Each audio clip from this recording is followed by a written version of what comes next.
ఎట్టిందన్న లోపల అవన్నీ విలువ మొత్తం సైడ్ చేయాలంటే మొత్తం ఎంత పెట్టాలంటే ఈడిపోయినారు అర్థమవుతలేదు.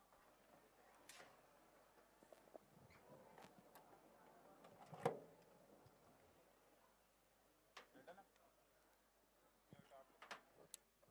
టాప్లా పెట్టాలి మరి.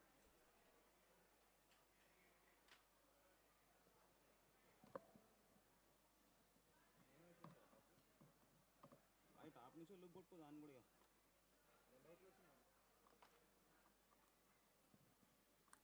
అర్థం వస్తే షో అవ్వాలి. ఇప్పుడు మీరు ఎంతమంది ఉన్నారు మ్యాన్ పవర్స్ మీరు మొత్తం 5 కదా. మనకు 3 తర్వాత ప్రోగ్రామ్ స్టార్ట్ అయినప్పుడు డ్యాన్స్ ప్రోగ్రామ్ ఉంటుంది కదా, మనకు మైక్స్ అవి తెలుసుగా లాస్ట్ టైం ఇచ్చినట్టు సింగింగ్ ఉంటుంది, వాళ్ళకి మైక్స్ అవన్నీ ఆయన ఇస్తుండాలి తీస్తుండాలి అన్న. అవి start అవ్వన్న. Check, check, 1, 2. Hello, check this, 1, 2, 2, 1, 2, 2. Check this, 1, 2, 2, 2. Check this, 1, 2, 2, 2. Check this, 1, 2, 2. Hello, check this, 1, 2. Check this, 1, 2, 2. Hello, check. Check this, 1, 2. Hello, check. Check 1, 2, 2, 2, 2.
Check, hello, check, hello, hello.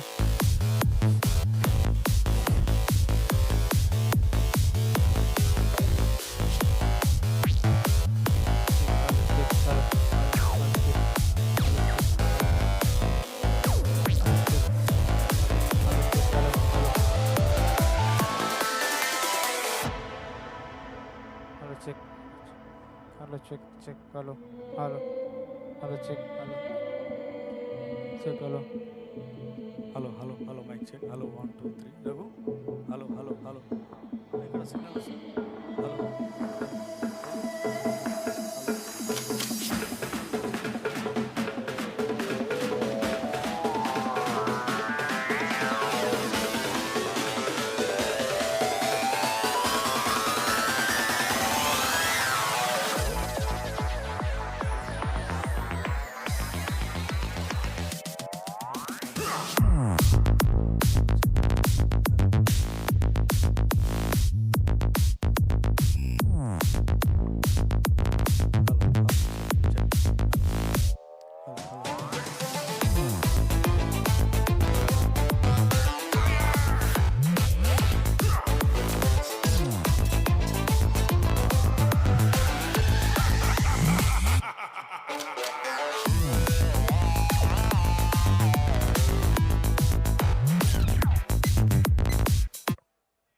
ఇప్పుడు చూడు Raghu.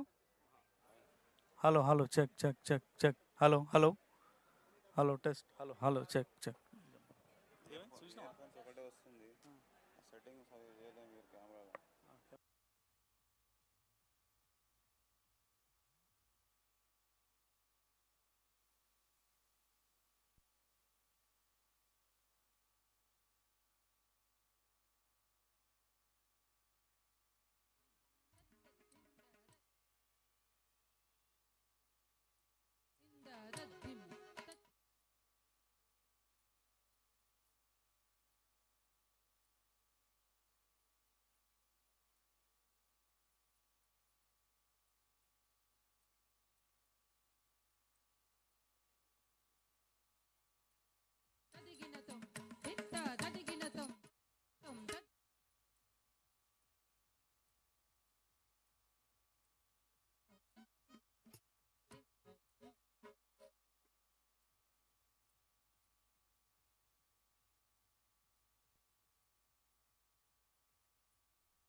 Shanti Bhavatu.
Check, check, hello. Test, 1, 2, hello. Check.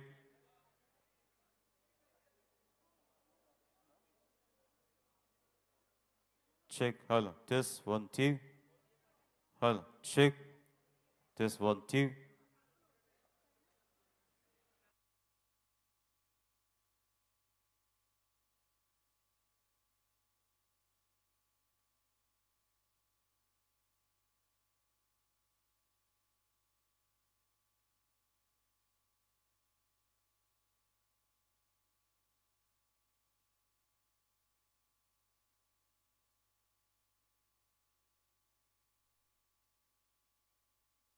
Check, hello. Test, 1, 2, hello. Check.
classical dance by Kumari Sanskriti Madulkar and her team.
Shankari श्रीकरी Sadhvi शरण्ये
తదిం తగది తదిం తగది తదిం తగజం జం జం జం జం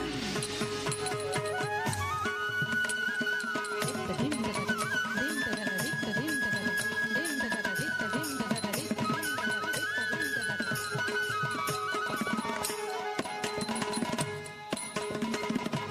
ఓం వైష్ణవీ శక్త్యాయై నమః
శైలని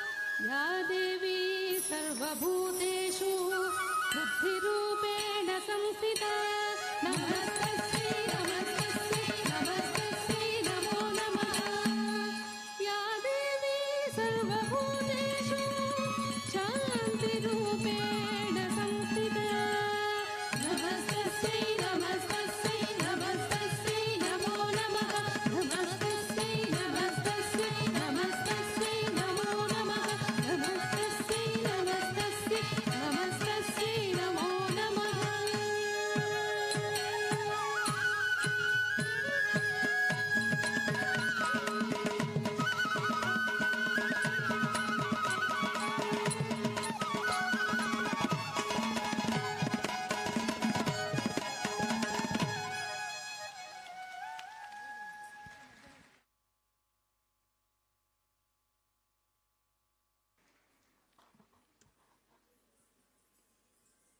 Wonderful invocation done. Surely it's a victory of good over evil.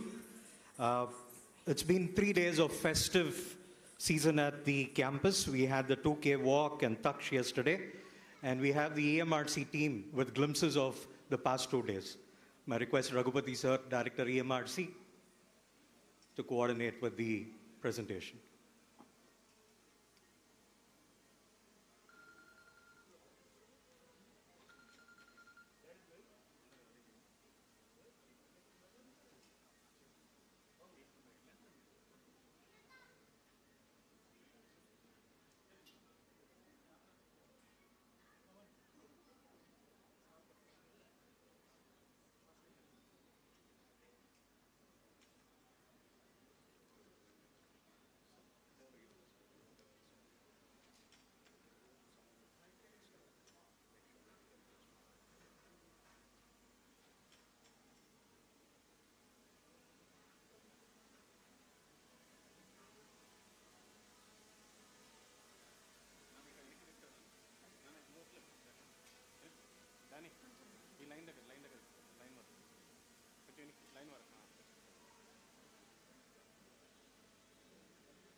I think you can do a better job by putting your hands together for the wonderful job that was done by the EMRC team under the leadership of the director, Raghupati.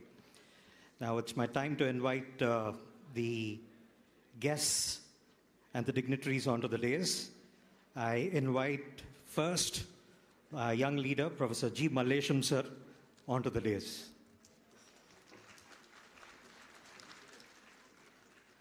He's a faculty member in the Department of Electrical Engineering at Osmania University and holds key roles as Dean of Development and UGC Affairs, Professor, Director of Electrical Division, and Vice President of AUTA. His educational background includes a postdoctoral stint at Yale University, a PhD in IIT Delhi, and MTech from IIT Delhi.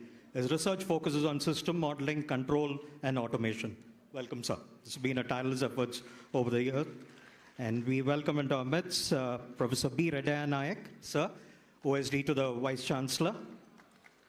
May I request Mrs. N. Radhika to welcome sir with a floral bouquet. He's an officer on special duty to the Vice Chancellor, is a seasoned senior professor of zoology, and leads the medical entomology division at the university since 1997. With a focus on mosquitoes and mosquito-borne diseases, he has garnered recognition through a UGC postdoctoral research award and numerous publications in reputable journals, having guided several PhD scholars and contributed significantly. And he holds key roles in AIMS and SEAC. His multifaceted experience continues to impact academia and public health policy. And we call him to our midst another great leader and support as a pillar to the administration, Professor P. Lakshminarayan sir, who is our registrar. May I request Srimati Padma Rani to welcome sir with a floral bouquet.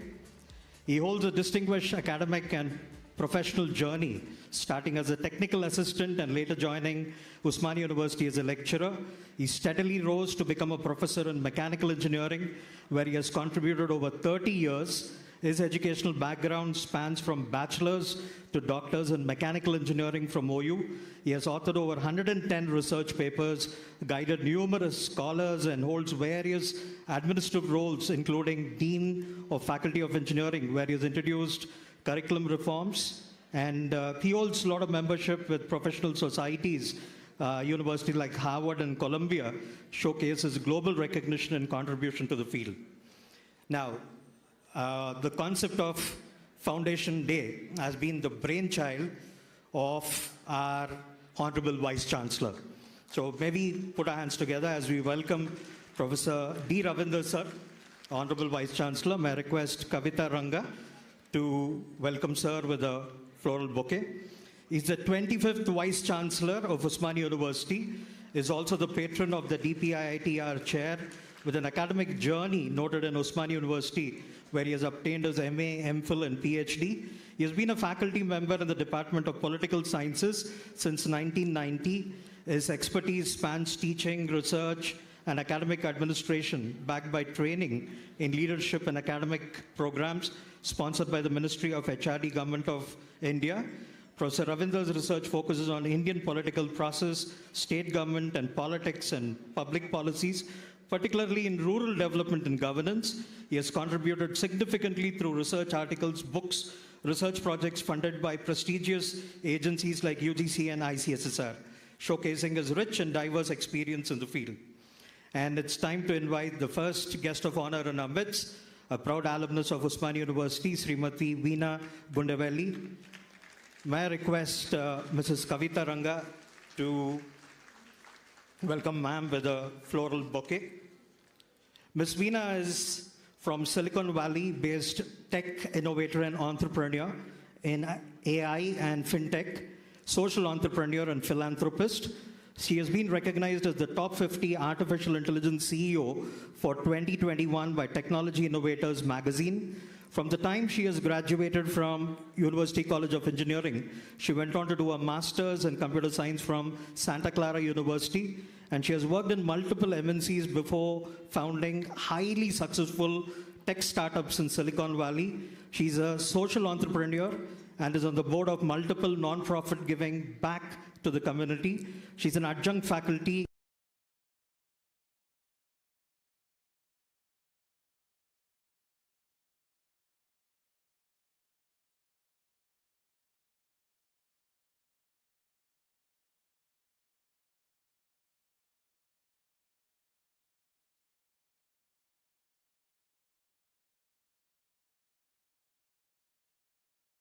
the Trailblazer of the Year by Forum of Women Entrepreneurs, Women of Distinction in Technology by Silicon Valley Business Journal.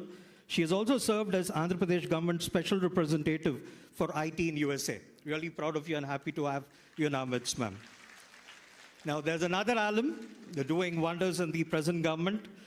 It's time to invite Sri Burra Venkateshan, sir.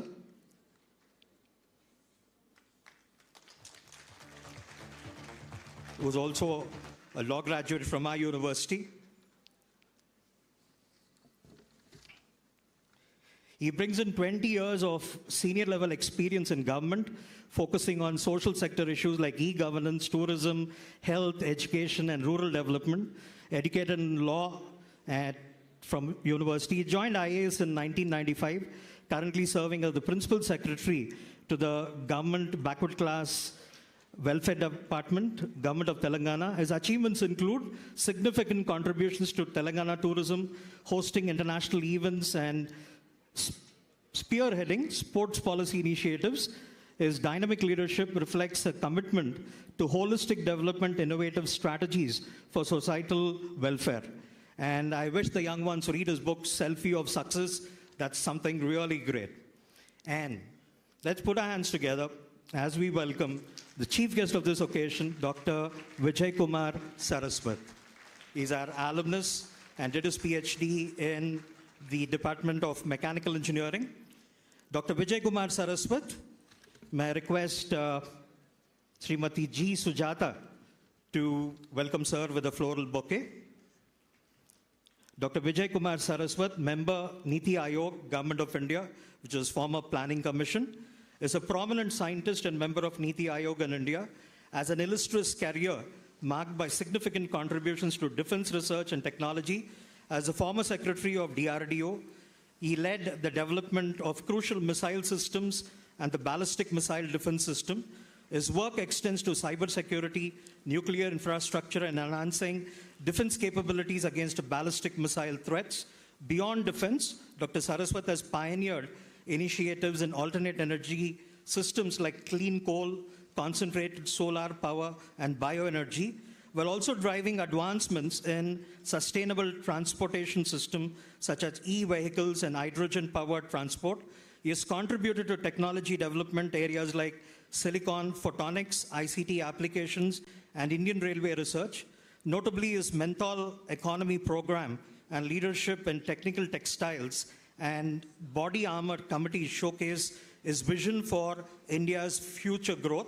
Dr. Saraswat's outstanding achievements have been recognized through numerous awards, including the Padma Shri and Padma Bhushan, as well as the honorary director. Hold your breath, I didn't come across this figure. He's got honorary doctorates from over 25 universities. Really proud, sir, of you and really delighted to have you in our midst there. May I request all the dignitaries who are there on the dais to lead us through the lighting of the lamp. Light holds a lot of significance in our culture to lead us from darkness to light. May I request the members, and at the same time I request the invocation song to be given to us by Shishira, Pratima, and Vaishnavi. Shishira is from 4th year ECE, and Pratima and Vaishnavi are from 3rd year ECE.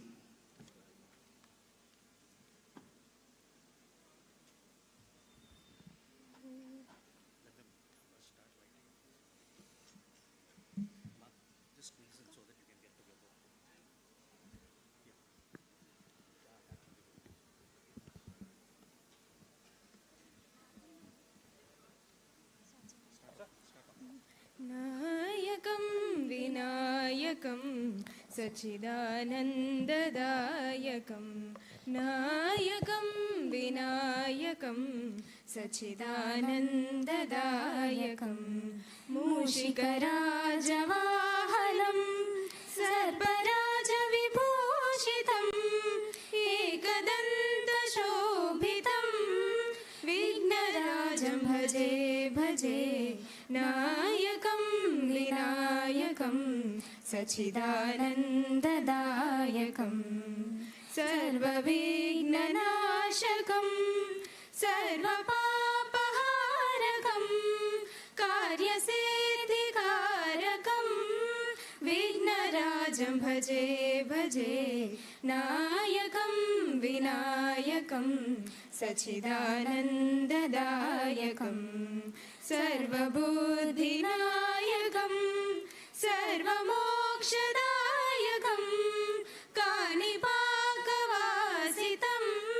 विघ्नराजं भजे भजे नायकं विनायकं सच्चिदानन्ददायकं नायकं विनायकं सच्चिदानन्ददायकं Thank you. Thank you.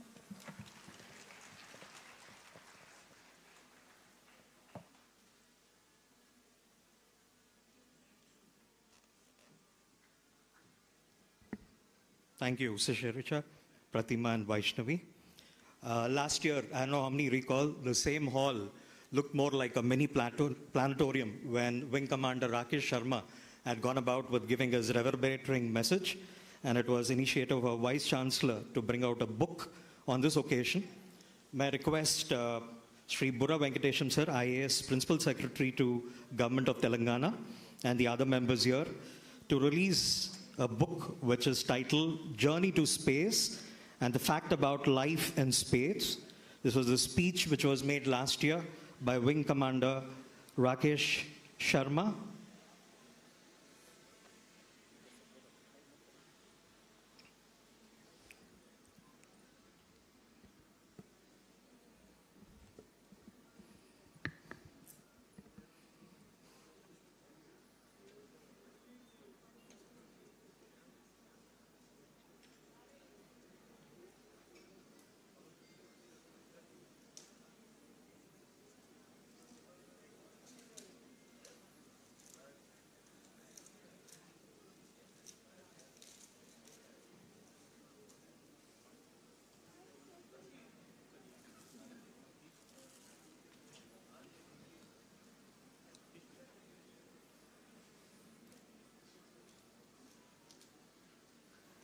Yeah, that's Journey to Space and Fact About Life in Space. It was a speech which was made by Wing Commander A. Commodore Rakesh Sharma, the first cosmonaut from India, very simple and modest person, was here to go about with giving a wonderful speech and happens to be an alumnus of our university and studied and pursued his BSc from Nizam College. We have another book release that is a book written by Professor D. Ravindra, Vice Chancellor OU. My request, Dr. Vijay Kumar Saraswat,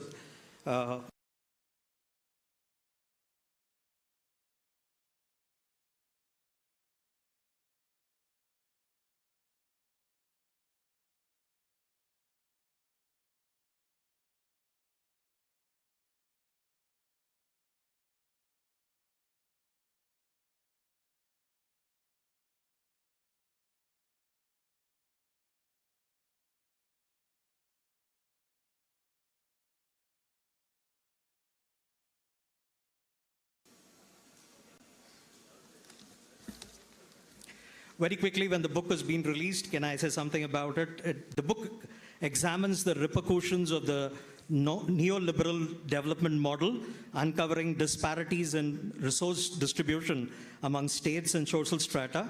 It scrutinizes the efficacy of existing policies, often deemed arbitrarily ad hoc and unsustainable, exploring diverse aspects of public policy, rural development, socioeconomic policies, and democratic decentralization.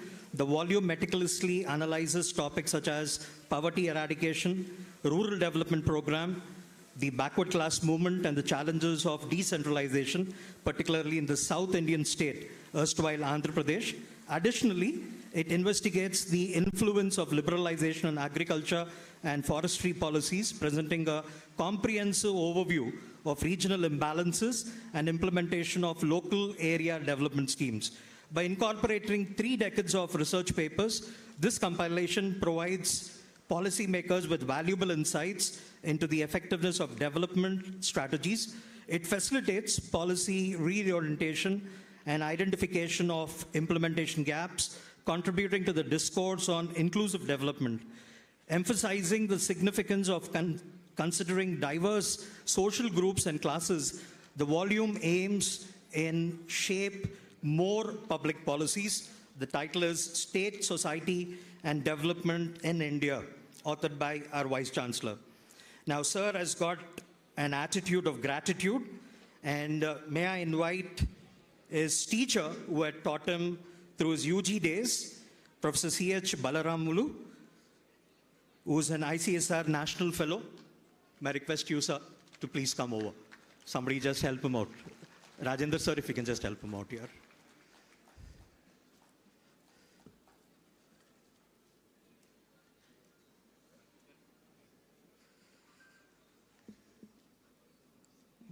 Sir was insisting that the first copy of his book should be given to his teacher.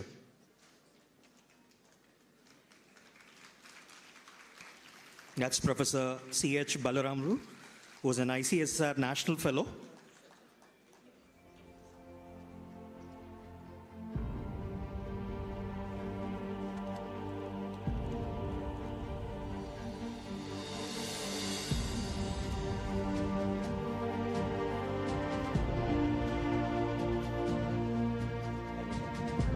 The truly traditional way there.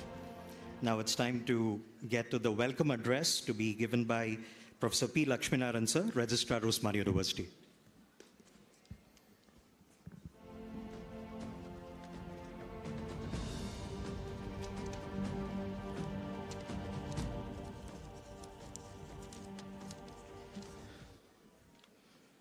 Namaskaram to everyone. I welcome you, all of you, for the Usmania University 107th Foundation Day celebrations on 26th April 2024. Today's chief guest, respected Dr. Vijay Kumar Saraswat ji, Honorable Member of Niti Aayog, Government of India, Chairman of Quantum Ecosystems Technology, Council of India Board. Welcome you, sir, to this 107th Usmania University Foundation Day. And today's guest of honor, Sri Burra Venkatesham Garu, IAS, Principal Secretary to Government, Higher Education Department, FAC BC Welfare Department, Principal Secretary to Honorable Governor, Telangana, and Commissioner, Collegiate Education, Government of Telangana. Welcome you, sir, for these Foundation Day celebrations. Another guest of honor, Srimati Veena Gundavelli, Founder, Chairperson, and CEO, Imagia Corporation, USA. Welcome you, madam, for this Foundation Day celebrations. Respected our Honorable Vice Chancellor, Professor D. Ravinder Garu, under whose dynamic leadership, lot of academic infrastructure developments, we are all witnessing it. I welcome you, sir, for this Foundation Day celebrations. And my guest, my friend, Professor B. Reddy Nayak, OSD2 Vice Chancellor, and another my colleague, Professor G. Mallesham, Dean Development and UGC Affairs, Deans of various faculties, Principals of various colleges, Directors of various departments, Head of the departments, Chairpersons, and all the faculty members, University alumni, non-teaching staff, research scholars, students, print and electronic media, and guests. I welcome you all once again to this 107th Foundation Day celebrations of Usmania University. It is with immense pleasure and honor that we gather here today to celebrate the 107th Foundation Day of Usmania University. On behalf of the entire university community, I extend warm welcome to everyone gathered here. As we reflect on the rich legacy of Usmania University, founded on April 26th in 1917, we are reminded of its steadfast commitment of excellence in education, research, innovation.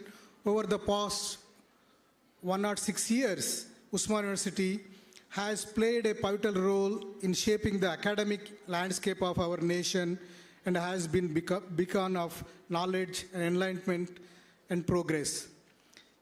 Under the visionary leadership of our Honorable Vice Chancellor, Professor D. Ravinder Garu, and the dedicated efforts of our faculty, staff, students, Usmania University continues to uphold its core values of academic integrity, inclusivity, diversity. Today, we celebrate not just the milestone of the past, but also the promise of bright future filled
Morning. Very esteemed dignitaries on the days. Today's chief guest, Sri Dr. V.K. Saraswat ji, Honorable Member Niti Ayog. Today's guest of honor, Professor Burra Venkatesham Garu, Honorable Principal Secretary to Department of Education, BC Welfare Department and Commissioner Collegiate Education. The Vice Chancellor of Great Usman University, Professor D. Ravindra Garu, guest of honor, Professor Veena Gundawalli Garu, Registrar Professor P. Lakshminarayana Garu, and Dean Development and UGC Affairs Professor G. Mallesham Garu, invitees, principals, heads of the departments, deans of the faculties, research scholars, students, invitees, present electronic media. A warm welcome to you all for this 107th Foundation Day of Usman University. At this occasion, I feel it's my privilege to stand before you to say a few words on this occasion. The Taksh is one of the innovative programs that has been happening since last 3 years, and this is the brainchild of the Honorable Vice Chancellor Professor D. Ravindra Garu, who has been inspired by a word called to invent. And as the university being a platform for many inventions and discoveries, and he wanted to showcase these discoveries and inventions to the rest of the society and public, and thereby keeping the Usman Universities as a tradition to keep the Usman University open for public, and thereby to get to know the public what is happening in the Usman University. Not only that, but there are many academic reforms, many reforms has been conceived, and nearly 80 to 100 committees have been constituted to develop each and every policy, and all these committees have been materialized, and that is the result today what we are witnessing, because Usman University has become a vibrant institution today, and in each and every aspect of the academic arena, today we are witnessing the developments and developmental activities. As Vice Chancellor always says that reform, perform and transform. As the first year of his tenure has been always thought of, lots of candle burn was done to discover or to discuss various developmental activities or various innovative ideas, and that's how the first year has gone with lot of reforms. And second year has came with a performance. Lots of performances have been happened, lots of discoveries has been happened, lot of publication has came out, lot of new things have came in place, like uniform credit courses in all the PG programs. Similarly, continuous and comprehensive evaluation program has came in place, and thereby, since the continuous and comprehensive evaluation has came in place, the campus life, the spectrum of campus life has been changed, and the attendance has been increasing day by day, and that is what it has happened, and that is what we are witnessing as a transformation in the third year. I know that under the able guidance of the Honorable Vice Chancellor, the university has flourished, and it has made its marks, and I am sure that all these 3 years have been memorable remarks With these few words, I thank you one and all for making part of this program. Thank you very much. Thank you so much, sir. I think the crowd is sloppy. You can do a better job by putting your hands together. Now it's time to listen to our boss, that is our Vice Chancellor, Professor D. Ravindra, sir.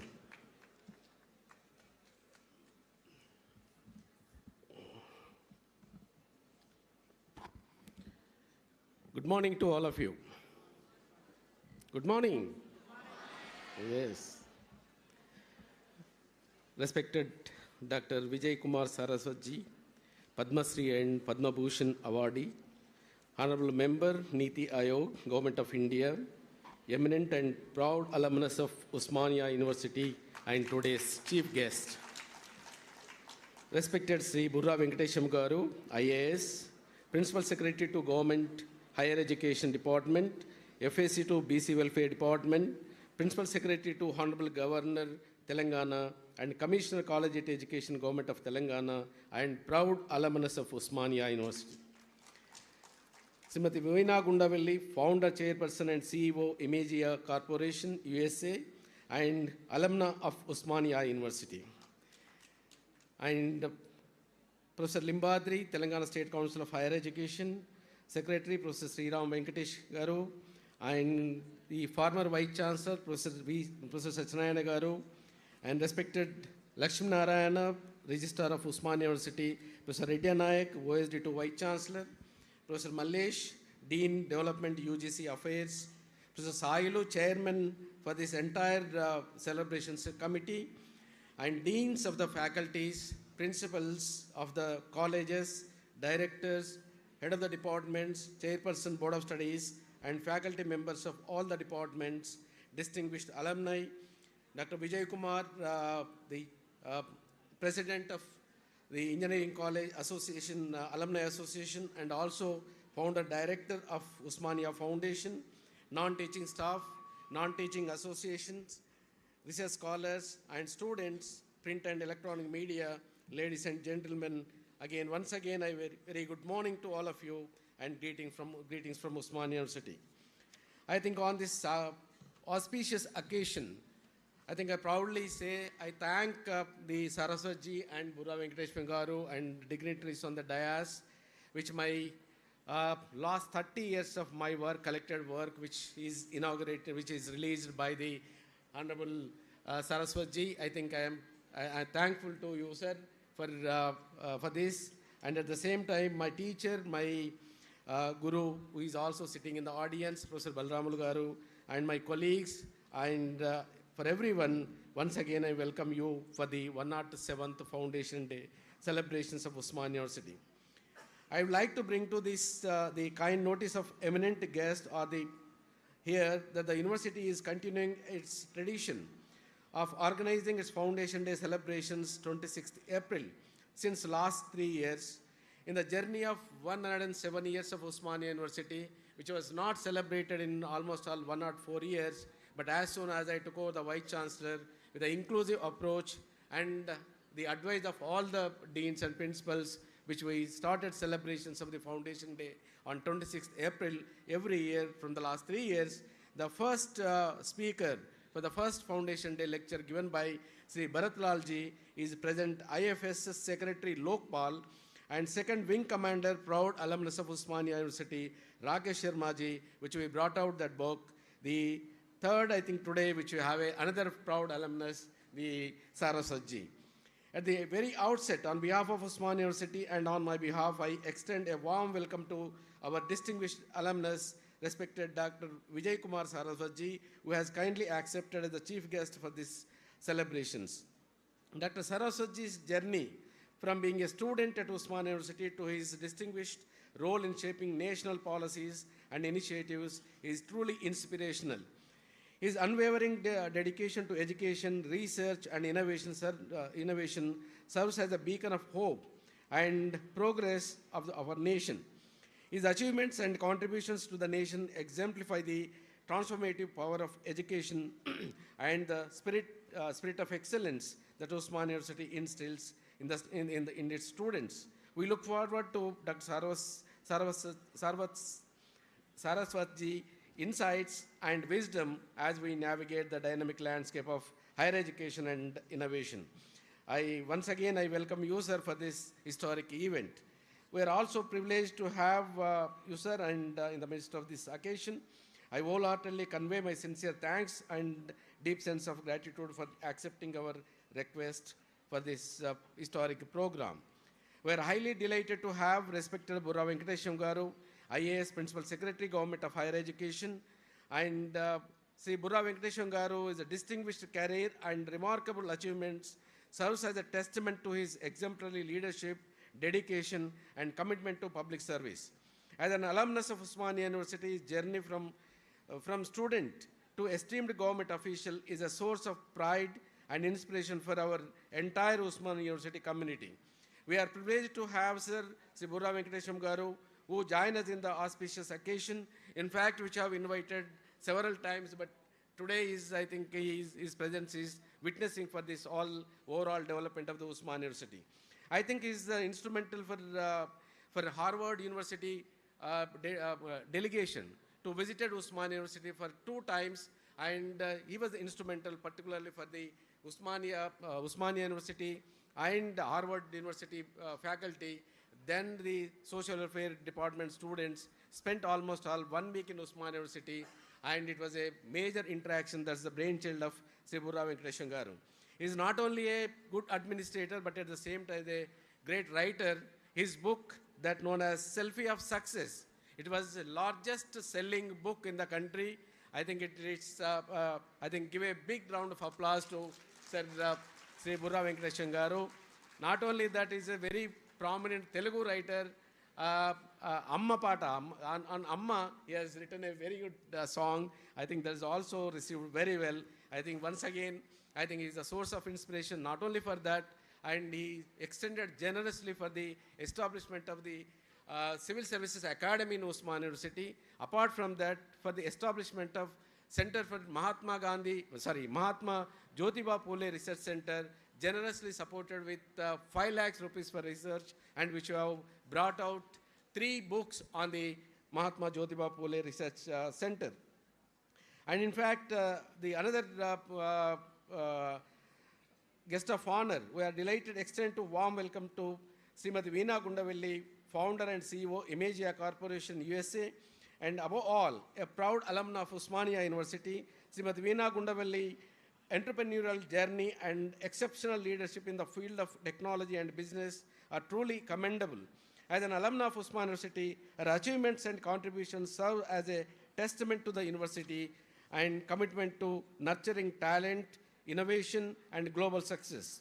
Recently, Madam has established the Touch a Life Foundation and conducting the series of lectures on tall talks, the second major event which conducted in Osmania University in association with Osmania University and Osmania Foundation, almost all 15 change makers, the very highly influential social entrepreneurs who came to Osmania University and interacted with our students. There is a lot of impact on the students. Apart from that, I think she is very generous entrepreneur and supported to ECE department, established the computer lab in Imagia in her company. Thank you very much for your support, madam, for this in this endeavor.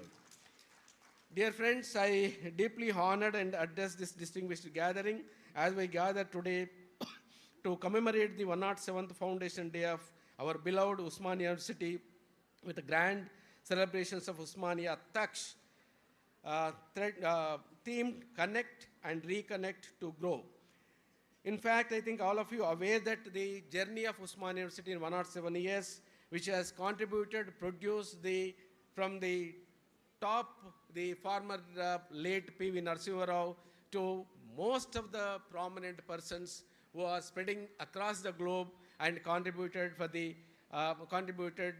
intellectually and entrepreneurially and industrially for the nation and even the globe also. And at the same time, I think in the 107 years of journey, the lot of milestones, and the former Vice Chancellors also laid the foundation, the strong foundation for the Osmania University. Subsequently, the great teachers also contributed a lot for the Osmania University, and that which you are moving forward. I think which you have identified the slogan that honoring the past, celebrate the present, and creating our future.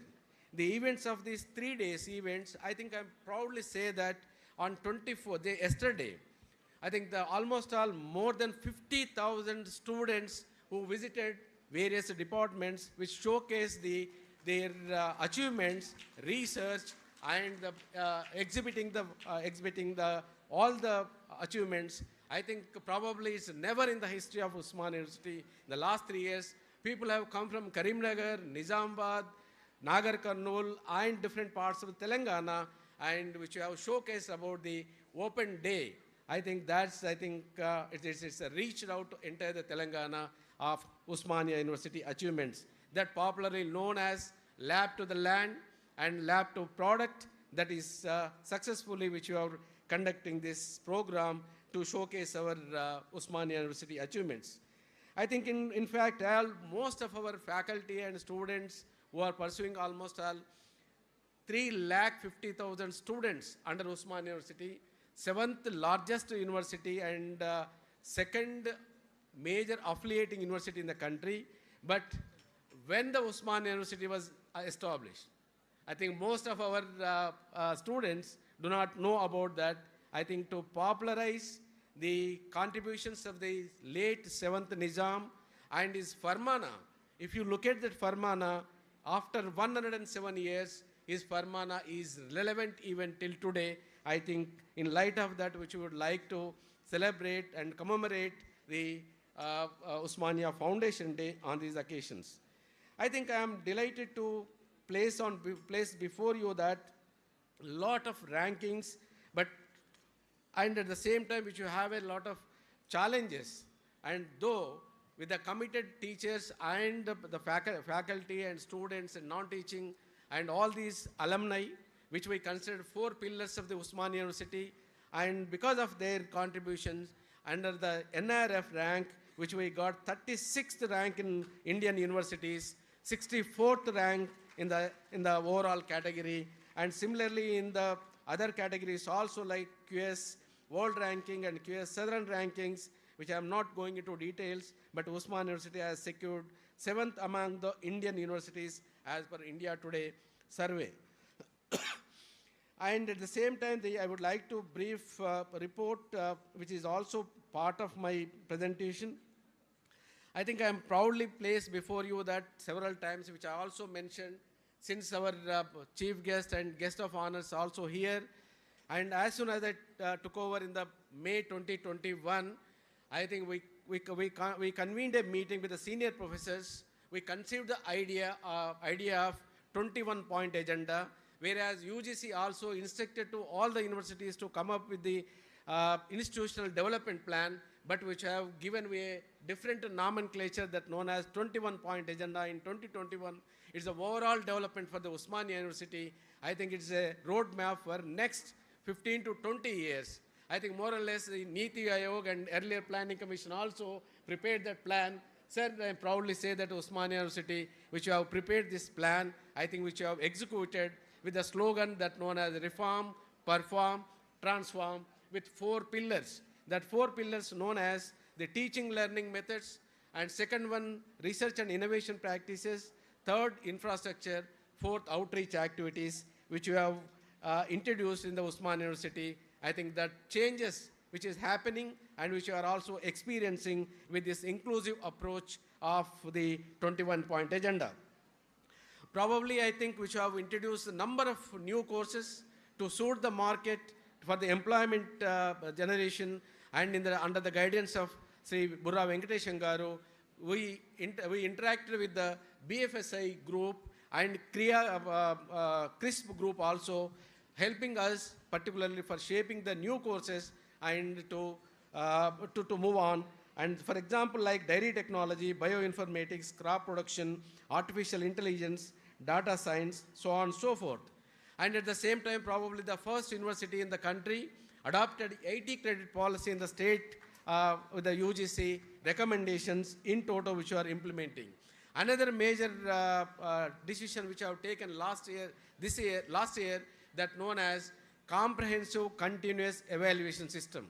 I am proudly say that after introducing this comprehensive continuous evaluation, probably it is there in only NITs, IITs and central universities, but whereas with a lot of courage which have introduced this comprehensive continuous evaluation system, those who teach, they evaluate it, and it changed the complete classroom culture in the Osmania University. Another important thing which I have noticed that probably again, in the Osmania University, the first university which have introduced NIQ quota, National Integration quota, it completely changed the culture in the Osmania University also, in the classroom culture. Yesterday we witnessed most of the students which are coming from different parts of the country, they showcase their intelligence in the classroom. And apart from that, I think probably again, first university that we remove the barriers between the faculties which have introduced that any graduate can pursue any post-graduation in the Osmania University. It's probably only in the central university which is happening, but whereas in Osmania University which are implemented, I think the classroom composition completely changed. For example, economic students allowed only to do economics in the earlier period. Now, the engineering graduate can pursue even economics, political science, public administration. Because of that, I think I thank Burra Venkateshan Garu, who is inspirational for civil service students. Yesterday, I think day before yesterday, who celebrated and felicitated all the IAS toppers from Telangana and felicitated in Raj Bhavan with the Honorable Governor. It was a practice in Osmania University which we have been doing, and 2 students who got from Osmania University IAS rank from engineering and political science student in this recent thing. And probably another thing is that to share the resources, the cluster system also which I have introduced with the help of the State Council of Higher Education, 10 autonomous colleges coming together, sharing their resources, ideas, and even some of the papers also can take in one college students to other college, which is also a very innovative program which you have introduced. Probably the distance education is also, when I took over, I think it was only 4,000 students. Now it is gone up to almost all 10,000 students, and at the same time, the highest number of courses which we are offering in CDE through MOOCs and Swayam portal also. And with the help of the State Council of Higher Education and the direction of our Principal Secretary Garu, even dual degree program is also planned, and most of the MOUs also which have entered into the different universities, and probably, and I had the opportunity to visit UK, and during that time almost our delegation also visited. We entered into the MOU with the Bangor University and Cardiff University and the other universities also, which almost all 3 centers are working very closely with these Wales universities. And also I got the opportunity to visit Japan. During that, Shibura Institute of Technology also entered MOU, 10 students who funded by the Shibura Institute of Technology. One of our alumnus who is heading that center in Japan. I think it was a great experience for all of our students and faculty and myself. Similarly, the research is the focus, and at the same time, it's the face of the Osmania University. As long as which you have given utmost importance for the research, and probably, I think earlier you used to get almost all 200 crores from the UGC, but after the policy changed from 12th plan onwards, which are not getting funds from the UGC, but whereas MHRD, RUSA, DBT, and UGC, CSR, and yesterday itself, which have interacted with the DRDO, sir, your own organization, even Satish Reddy Garu also promised earlier, now yesterday with the Pune delegation visited to Engineering College, which I think almost all, they are committed to support for Engineering College and Osmania University in general for supporting the projects. This is also in the pipeline.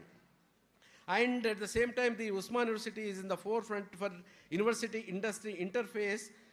Probably again and again, I place on record that in the state universities, which have introduced the professor of practice. Earlier, there was no linkage between industry and academy, but whereas, which were appointed 6 persons from the different fields, particularly as CEOs, presidents, and vice president, retired from the different organizations, which you have included in our faculty. I think they are doing wonderful job, and at the same time they are also providing insights to our faculty and students, and this is also major concern. I thank on this occasion the Coal India Singareni Collieries who supported for the 2 professors' chair which have created, and that is also working very well, and also supported for infrastructure facilities. Under RUSA also almost all 107 crores which we have sanctioned. Under that recently with the initiation of our Burra Venkateshan Garu, Principal Secretary, that funds also flowing. But when we were prepared, the RUSA was not given. Now with the intervention of the sir, I think a lot of funds also coming particularly to strengthen the infrastructure in Osmania University. And for particularly to recognize the research of our faculty, again it is also a very innovative program. Probably the first university which you have launched that Vice Chancellor Award for the best publication on reputed journals, which we also conducted on every January 3rd on the occasion of the Mahatma Savitribai Phule birthday, in mark of recognizing this, the Vice Chancellor Award, and we also given 25,000 as an honorarium for the best research publications. Apart from that, lot of institutional achievements like Institute of Indo-Pacific Studies. I think after JNU, this is the only university which have established the Indo-Pacific Studies Center, which was appreciated by the lot of universities, particularly in the US, UK, and Japan. They are ready to collaborate with us and also working very closely with them. And created the Information Technology Electronics Center and Center for Disabilities Resources, Human Capital Development Center, Civil Services Academy, Directorate of CSR, Alumni and Branding. And here I think I place on record that on par with IITs and IIMs, which have established the Osmania Foundation. So earlier we did not get any fund from any alumni, but whereas as soon as which I established the Osmania Foundation, I am proudly say that within 1 year, which we got 20 crores from alumni, which for the different purposes. And one alumni from ECE, the TK Gopalan, who contributed 5 crores, and that building is also coming up on his teacher name, that the building is also coming up and in the engineering college. Probably the first time which I have conducted the global alumni meet, and wherever I got the opportunity, I have requested the alumni to contribute your intellectual inputs to Osmania University that would strengthen the research and knowledge. And in light of this, again, sir, Saraswati Saab and Venkateshan sir, we experimented with a very, very innovative, and probably again, it is the first center which we have established that known as International Academic Advisory Committee. The almost all 15 professors of Osmania alumni working in the prestigious universities in US, which we have conducted a Zoom meeting, and they are ready to come to Osmania University and take the classes. For example, Biksharaj agreed 3-credit course is from Carnegie Mellon University of US, and others also agreed to take the classes, particularly to give the exposure to Osmania people.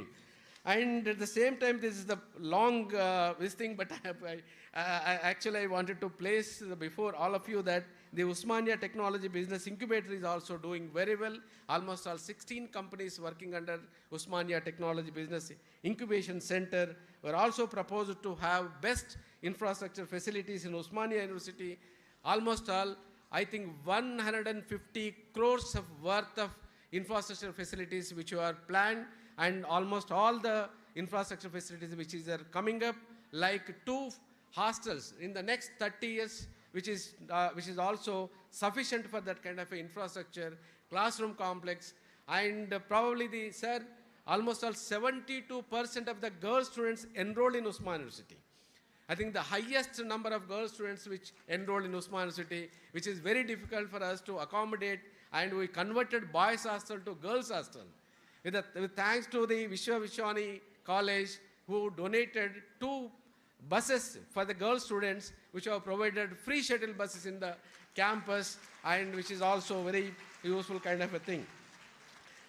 And with the help of the Ministry of Culture, Government of India, the sound and light show and the iconic building of the Arts College, and almost all 15 crores which is sanctioned by the Ministry of Social Justice for 2 hostels, and the Government of Telangana Tribal Welfare also sanctioned 20 crores for the hostels. And if you go on, I think almost all, it touches upon 200 crores worth, which I think it's never in the history of Osmania University, the last 20 years, but I think that infrastructure, once it comes, definitely that's going to be a major facility. And apart from that, my friend and Dr. Nagaya is here. He came forward to establish the open air theatre adjacent to here. Dr. Nagaya is with the 1 crore rupees which has contributed. And to reach out the people, which we have launched, probably again it's the first, that known as Osmania TV channel also launched, and most of the lessons also recorded from the EMRC, and which are also telecasting in the through TV channel. And at the same time, the 9 stepwells also located in Osmania University. We are also working with the NGO, and at the same time, the restoration of that the stepwells is also in the pipeline. And apart from that, I think we seriously looking towards the alumni, and at the same time, the great scholar, the Saraswati and Burra Venkatesham Garu, and other prominent alumni also here. I think we need to support and at the same time give guidance for the overall development of the Osmania University. And with the concluding slogan, wherever we go, wherever we address the meetings, we close with the slogan that known as, what is that? RPT. Reform, perform, transform. That is our slogan, which I think achieved with that slogan, and it's fulfilled with the 21-point agenda, whatever we proposed in 2021, almost all that fulfilled. Jai Osmania, Jai Ho Osmania. Thank you.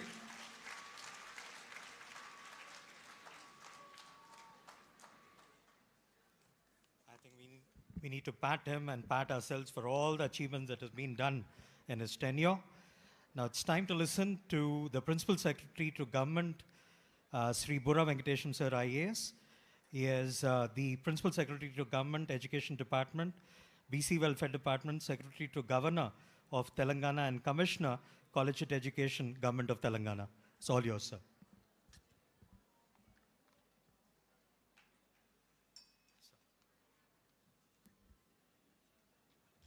Warm good afternoon to everyone present here, especially Saraswat sir and Veena madam and Osmania University VC Ravinder garu, Reddy Nayak garu, Mallesham garu, atlage our friend Lakshmana garu, and all other dignitaries present in the meeting. Warm good afternoon to once again.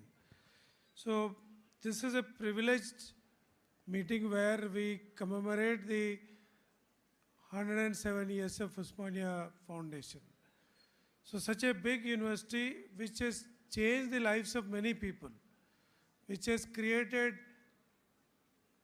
history, which has created legacy, which has created research, which has created social reform, which has created movements, which has created various aspects of life.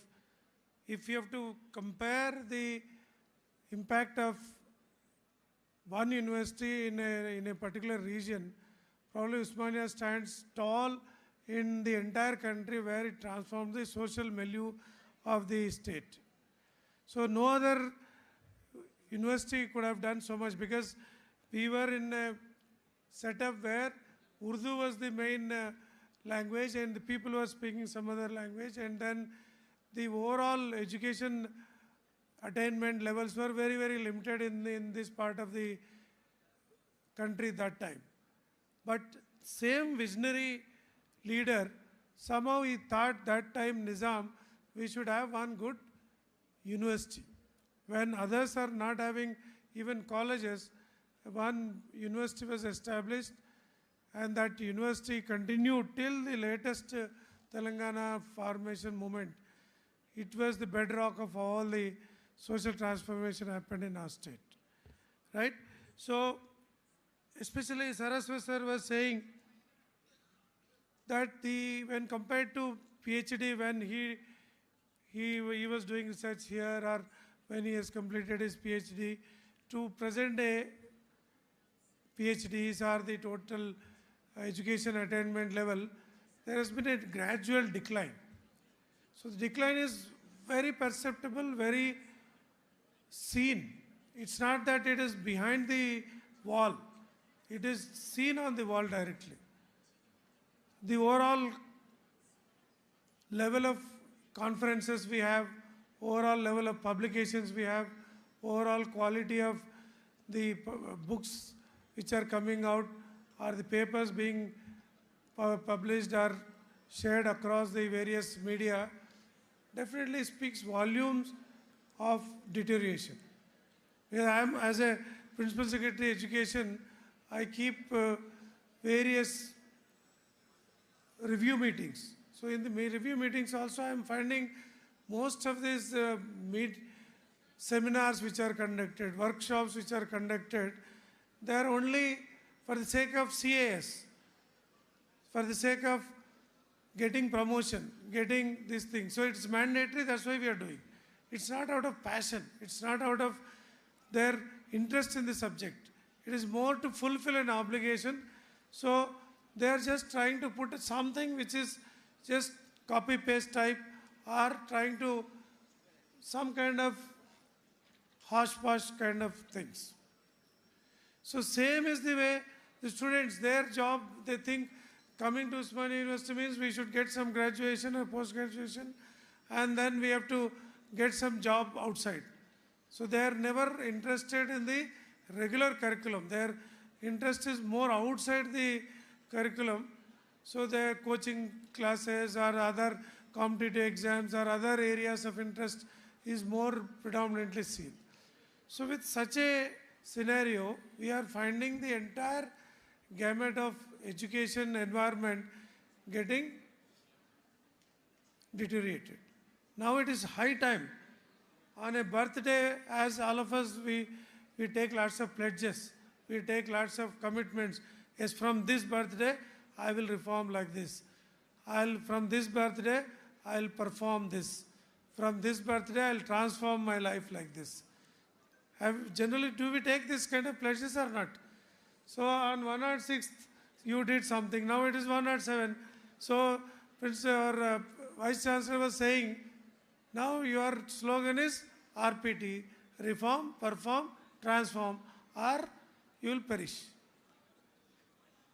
So the non-performance will lead to perish. Either you perform or perish. There is no other way. Just because you are 107 years old or 150 years old, you are not going to be respected. Now it is time for you to perform. For example, national education policy, one day or the other, it has to be implemented across the country. So when NEP comes, when it becomes the mainframe, then the question of affiliations, question of compulsory regulations are going to be over. Any college, any university, they will work as if they are independent. Whoever is doing good, they will stand in the existence. Those who are not performing will be closed. Just because I have become a professor, whether my students are performing well in job market or their publications are good or bad, I'll get my CAS, or I'll get my promotion, or I'll get my increment. These days are going to be over in next few years. Please understand individual excellence, individual commitment, and especially in teaching community, this is a must, that you are not speaking for yourself. You should be speaking through your students. Your students should be speaking about your greatness, not you.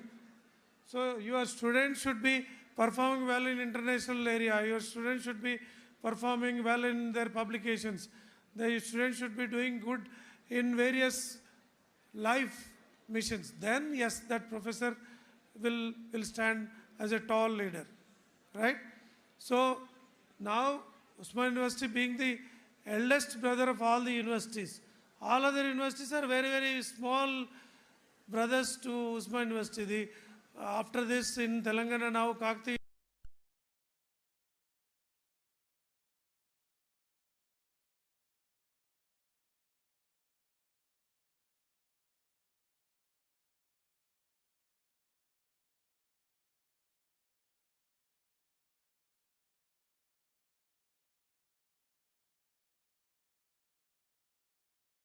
taking pride to perform in the present and also prepare yourself for the future.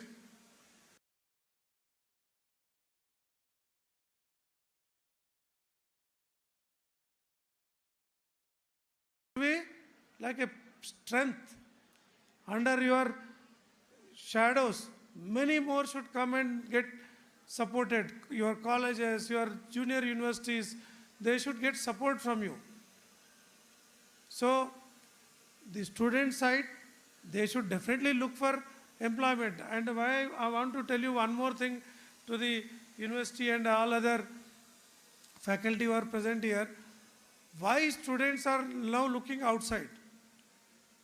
Other than academics, they are more interested in non-academics because competitive exams and other things. Because employment and education are getting interlinked. They used to be like that. Now they are getting delinked. So again you have to bring back that interlinkage. If I pursue my academics properly, there is an opportunity for me to get employed. Gone are the days where the students were getting the benefit of getting education and also getting the employment. So employment is limited now out of education. So now we need to bring in that interlinkage between education and employment by bringing the industry, bringing the business, bringing the outside environment into our colleges. A professor is one who is bringing as many people as possible from industry and business to his classroom. That is more important.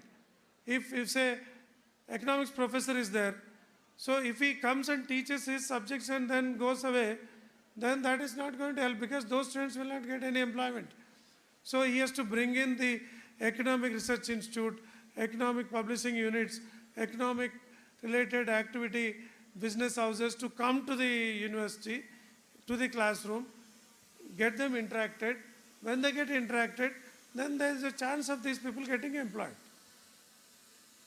So that distance between these two should be bridged and they should become one and the same. So then the students will not look for employment outside because there are a number of students who could not come to university. How many are coming? See, I have 60 lakh students in the schools and the total students in all universities put together are not even 20,000. So out of 60 lakh school going children, only 20 to 25,000 are coming to universities. So if these 20,000 also are looking for jobs like constable, are looking for data entry operator, or some teacher level jobs, then what will have to happen to the students who are in colleges, who are in junior colleges? They should be given these jobs. You should not compete for those small jobs. You should be the leaders. You should be the employers, not the employees. University going students should look for higher level things. You should prepare for that. These 25,000 can become leaders. Then those who could not come to the universities because of their whatever family issues or because of any other reason, there are lakhs and lakhs of them are looking for small jobs. Don't go and use their opportunities. That is also very important thing you have to think of.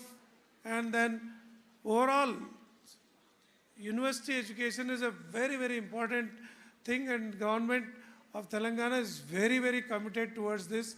And to make Telangana top, we have to make Telangana top, we have to do few things, right? So I will tell you 5T formula for Telangana to reach top. Because Telangana T is for top, right? So Telangana, if we have to top, first and foremost thing is we have to look for talent. Encourage the talent. Wherever it is, the talent has to be spotted and encouraged and nurtured. If you don't take these proper students into university, your entrances are not doing good, your classroom teaching is not doing good, or there is some cheating in exam writing, then talent is not nurtured. So in fact, Nelson Mandela says, if you have to make a country or a society to perish, easiest thing is to allow cheating in exams. If you allow cheating in exams, cheating in the performance in colleges and universities, that is enough to make that country perish in terms of human excellence. So nurture the talent, that is first. Second is train them continuously, training at all levels, including professors, students, every level. We should keep on training the people. Unless you train, it's like sharpening your knife. If you don't sharpen your knife, it will not cut. So training has to be continuously. So training has to be always there. Third is, once you train your people properly, then you have to respect your tradition. Traditions have to be respected. If you don't follow your traditions, what will happen? You will become haywire. You will not have any respect for anybody. Traditions have to be respected. Each place has its own traditions. Each place has its own value system. So follow the traditions which are valuable in that place. Next is embrace the technology. Technology is very important. So don't lose sight of technology, whether it is in engineering or in sciences or in anything. Technology doesn't mean that only some material technology. Technology means innovation in any field, whether social sciences or agriculture sciences or in any other sciences and engineering. So technology has to be continuously improved and it should be adopted. That is fourth. So if you follow this fourth diligently, you are 100% sure of reaching the top. So the Bhishma Pitamaha has to take this lead. If Usmania is unable to do, then nobody else will be able to do. So on your birthday, take this commitment, take this pledge that yes, Usmania will lead and it will lead from the front and make others also to follow it, and slowly leading the entire Telangana to topmost in the country. Thank you very much.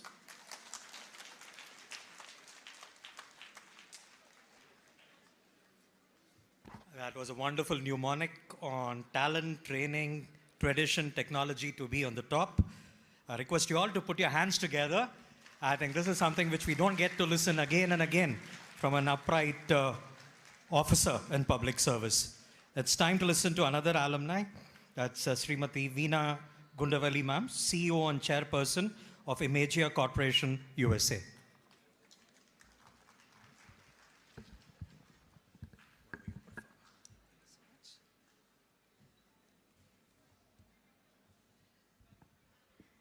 Thank you so much.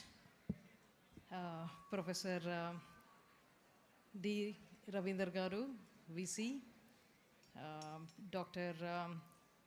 Saraswat G, and the Venkatesham Garu, Lakshmi Narayan Garu, Mallesham Garu, everyone, thank you so much for giving me this opportunity to address our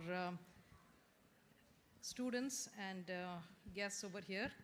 Hello everyone, it's such an honor to be here with all of you, and I see many students out there, and I was one of you over there several years back. I'm a proud graduate of Usmania University.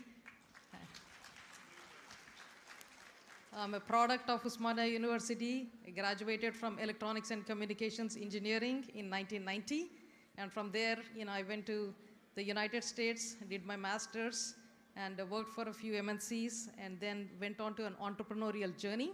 And today I run a software company. It's in fintech and artificial intelligence. And we make autonomous finance platforms that, just like autonomous vehicles, we build autonomous finance systems where payments go from one company to the other in a frictionless and seamless manner. We are revolutionizing and transforming the way finance operates. So that's what we do. And besides that, I'm also engaged in a student program, which we call as a TAL Transformers. What we do here is we encourage students to put their passion and purpose to create innovative solutions, that can address, for example, one of the student is working on innovative solution for hearing aids, for the disadvantaged. One of the student is working on water, pollution elimination and filters, for going to the disadvantaged communities.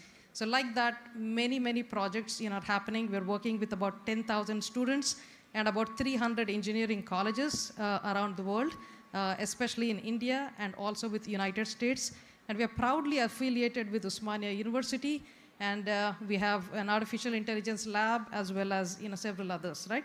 So I am very excited to be part of this alumni network and giving back, working back with the university and, including many students in terms of, creating these solutions, for various different purposes. So one of the key things, again, Osmania University produces approximately about 3 lakh graduates every year. And that's a huge number, and it has a huge transformative power, to provide solutions, to the world. Now, some of the students, obviously have, become, Minister Garu, they have become IAS officers, they have become professors, they have become entrepreneurs, VPs, etc., etc. And one of the key things is, hey, how can this 300,000 or 3 lakh students become whatever they want to become in their lives? What is it that sets apart some of these people who have achieved whatever they wanted to achieve, and what is it that has, set, some of the students not able to achieve whatever they are able to achieve? And so for that, in today's session, I wanted to bring, some of the learnings, from my own entrepreneurial journey, and how, some of the companies actually nurture their executives to, create transformative solutions, right? So you have companies like Google, companies like Microsoft, and many companies producing massively reformative solutions. And every one of their executives do go through this program of how can you build massively transformation solutions. Now, as a student, for 16, 18, 20 years, we go through a very linear learning journey. We go one class to the next class to the next class. And until about 20 years, we are all going in a very linear journey. After that, when people go into the world, some of them go to significantly high places. Some of them are, struggling, to be able to meet that. So what sets that apart? And that's the secret that, again, the secret sauce many executives get taught. And that is called, there's a methodology called exponential thinking. Many of these companies, executives, are taught something called exponential thinking. So what is exponential thinking? Exponential thinking, again, any of the math students, linear is 1 + 1 + 1, so you're adding one after the other, right? So you can only grow 1 + 1 +. Exponential means to the power of, right? 10 to the power of 2, 10 to the power of 3, 10 to the power of 4. And if you look at that curve, suddenly there's a exponential growth that happens. So how do you get to that exponential thinking? And how are some of these companies, some executives are able to make massive difference? And how you as students, when you're getting out into the market, when you are getting out into your journey of life, how can you achieve that exponential growth, right? So there are some techniques, and I would like to leave you with, three, techniques in this methodology. First and foremost, in exponential thinking, find your passion. What is your passion? Is math your passion? Is science your passion? Is electrical engineering your passion, or your law is passion? Whatever be your passion, first and foremost, identify that particular passion. Treat it like either a small baby or you're a small crop. You're a student, you're still very young. Now you need to take that particular passion and every day nurture that particular passion with continuous learning, with looking at what are some things that are out there that can inspire you for that particular passion. And there are also ways you can put this passion to purpose. For example, you will hear from Saraswat ji how, with the UN SDGs, with the Niti Aayog, for example, there are 17 different what we call as sustainable development goals. UN has put together a 2030 plan where there are how can you address 17 different problems. For example, water sanitation. For example, food shortage. For example, the education, and there's so many different pollution, sustainable living, etc. There are various different ones.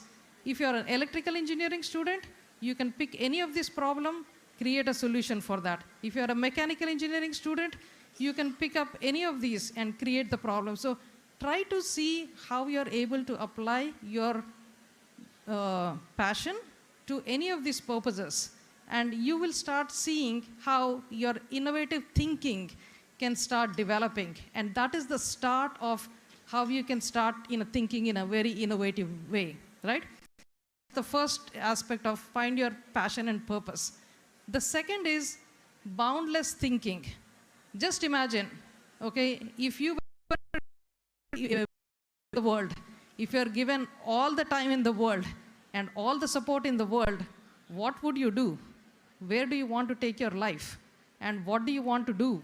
And so that is the thinking. Maybe it's worthwhile for every student going out there. First of all, sit down and understand and journal. What is it? Many of us come with a lot of fear, anxiety, doubt. And many students, again, coming in from rural areas, coming in from, many different, maybe English is a problem, maybe, schooling has been a problem, maybe support is a problem, maybe financial difficulties are there. There are so many fear, uncertainty, doubts that actually come in front of you. But and first look at, if everything was given to you, what would you do in your life? And chart the course from there and figure out what is it that you need to do to find solutions in each of these, and start living the dream. Dream big and start finding solution for your dream. And this is where I think a lot of executives in companies are taught, hey, if the company has to be $1 billion or $10 billion, what would you do as an executive? And this is where students can start using this right from the beginning. There are a lot of courses out there, as well as I think mentors that can teach you what is this exponential thinking. But I would very strongly encourage. Today you are in an information age. You have access to a lot of resources out there. You have technology getting transformed in every different direction. You have every field explosively transforming, whether it is healthcare, with this climate tech, whether it is you name it. Every place is getting transformed, and you are sitting at a tremendous opportunity to do big things, to do better things than any of us.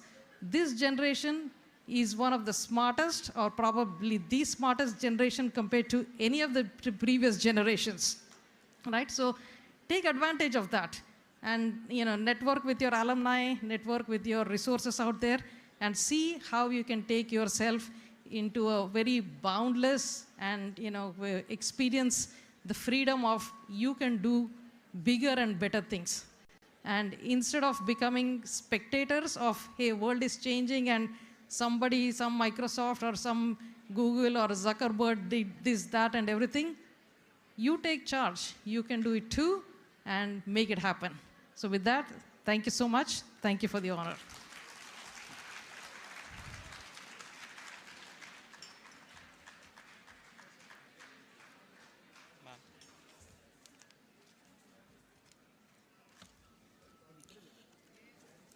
Thank you so much, ma'am. I think I've got another version of Atomic Habits by James Clear when he said about exponential growth and other things there. Thank you so much for giving that wonderful advice to the young ones to pursue passion and purpose and boundless thinking.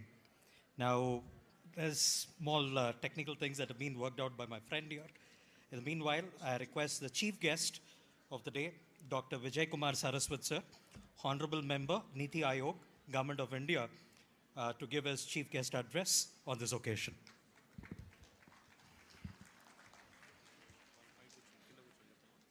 You're connected? Yes. Oh, very good. So if I change, it will change, no? Yes. Yeah, now, since you're connected, remote also connected? No, remote is not required.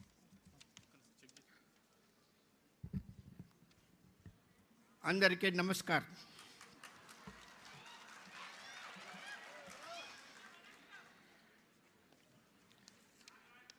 Honorable Shri Venkatesham Garu, Professor Ravinder Garu, the Vice Chancellor of Osmania University, Srimati Veena Gundaveli, very inspiring address, madam.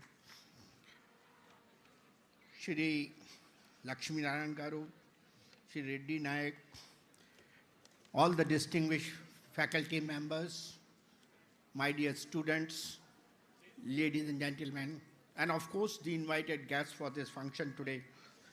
It is indeed a great honor for me to be part of the 107th Foundation Day celebrations of this great institution, Osmania University. I happens to be an alumni of that by default. Why I'm saying by default? Because I was just explaining, I had registered for my PhD in IIT Madras in 1982. And for reasons which I can't explain to you, but due to the pressure which was put on me by Dr. Kalam, that you should first do Prithvi project, then go for your PhD, that resulted in discontinuation of that activity, and hence a later stage I joined Osmania for my PhD. So it's a default. But it is one of the best experience I had of those 5 years when I was interacting with the faculty of engineering college under Professor D.N. Reddy and other very, very esteemed faculty members. It's a great experience I had. And that is the experience I was sharing with Mr. Venkatesham while sitting just now. I would not like to talk to you about what Osmania University should do, because enough has been said in the inspiring talk by Mr. Venkatesham and also by Srimati Veena. The one point which came out in all this is the 4 T's which Mr. Venkatesham talked of. And one T which I personally believe strongly is the technology. So my talk is today basically how science and technology can be transforming. So this T is for transformation, the technology for transformation.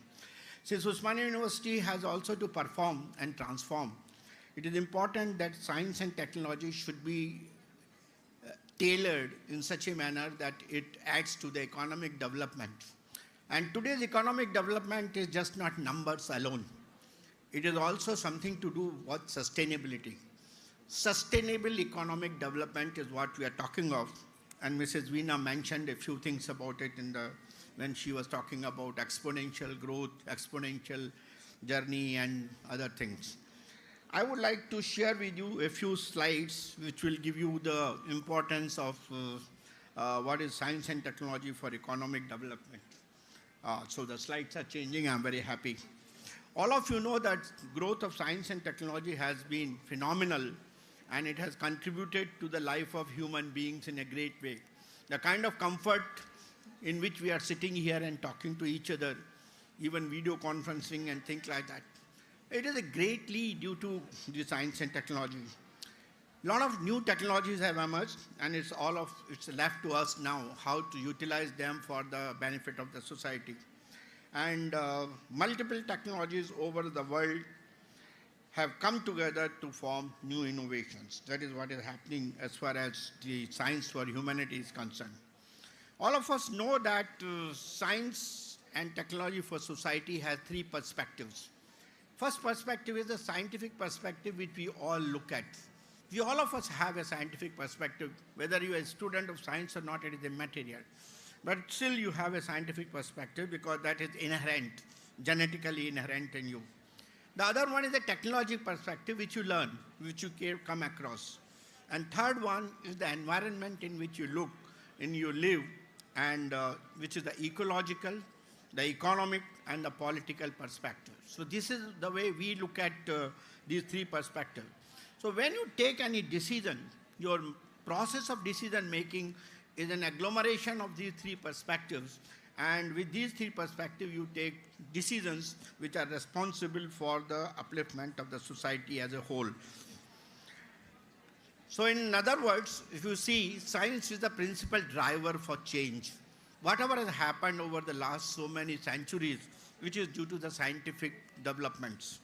The social change, what you see today, the internet, is one of the biggest social change which has happened. All of us are looking at today environment.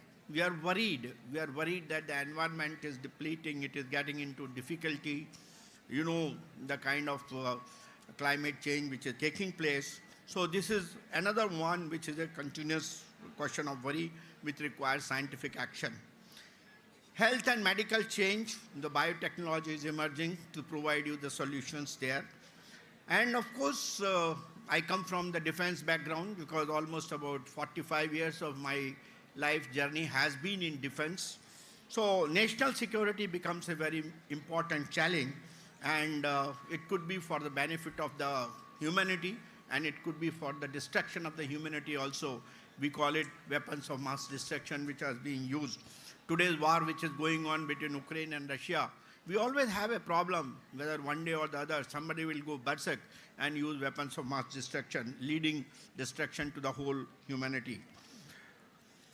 So I would like to give you a historical perspective of India's science and technology. This particular figure gives you how I am talking from 1970, because after completing my graduation, that was the only time from here I started working towards research development.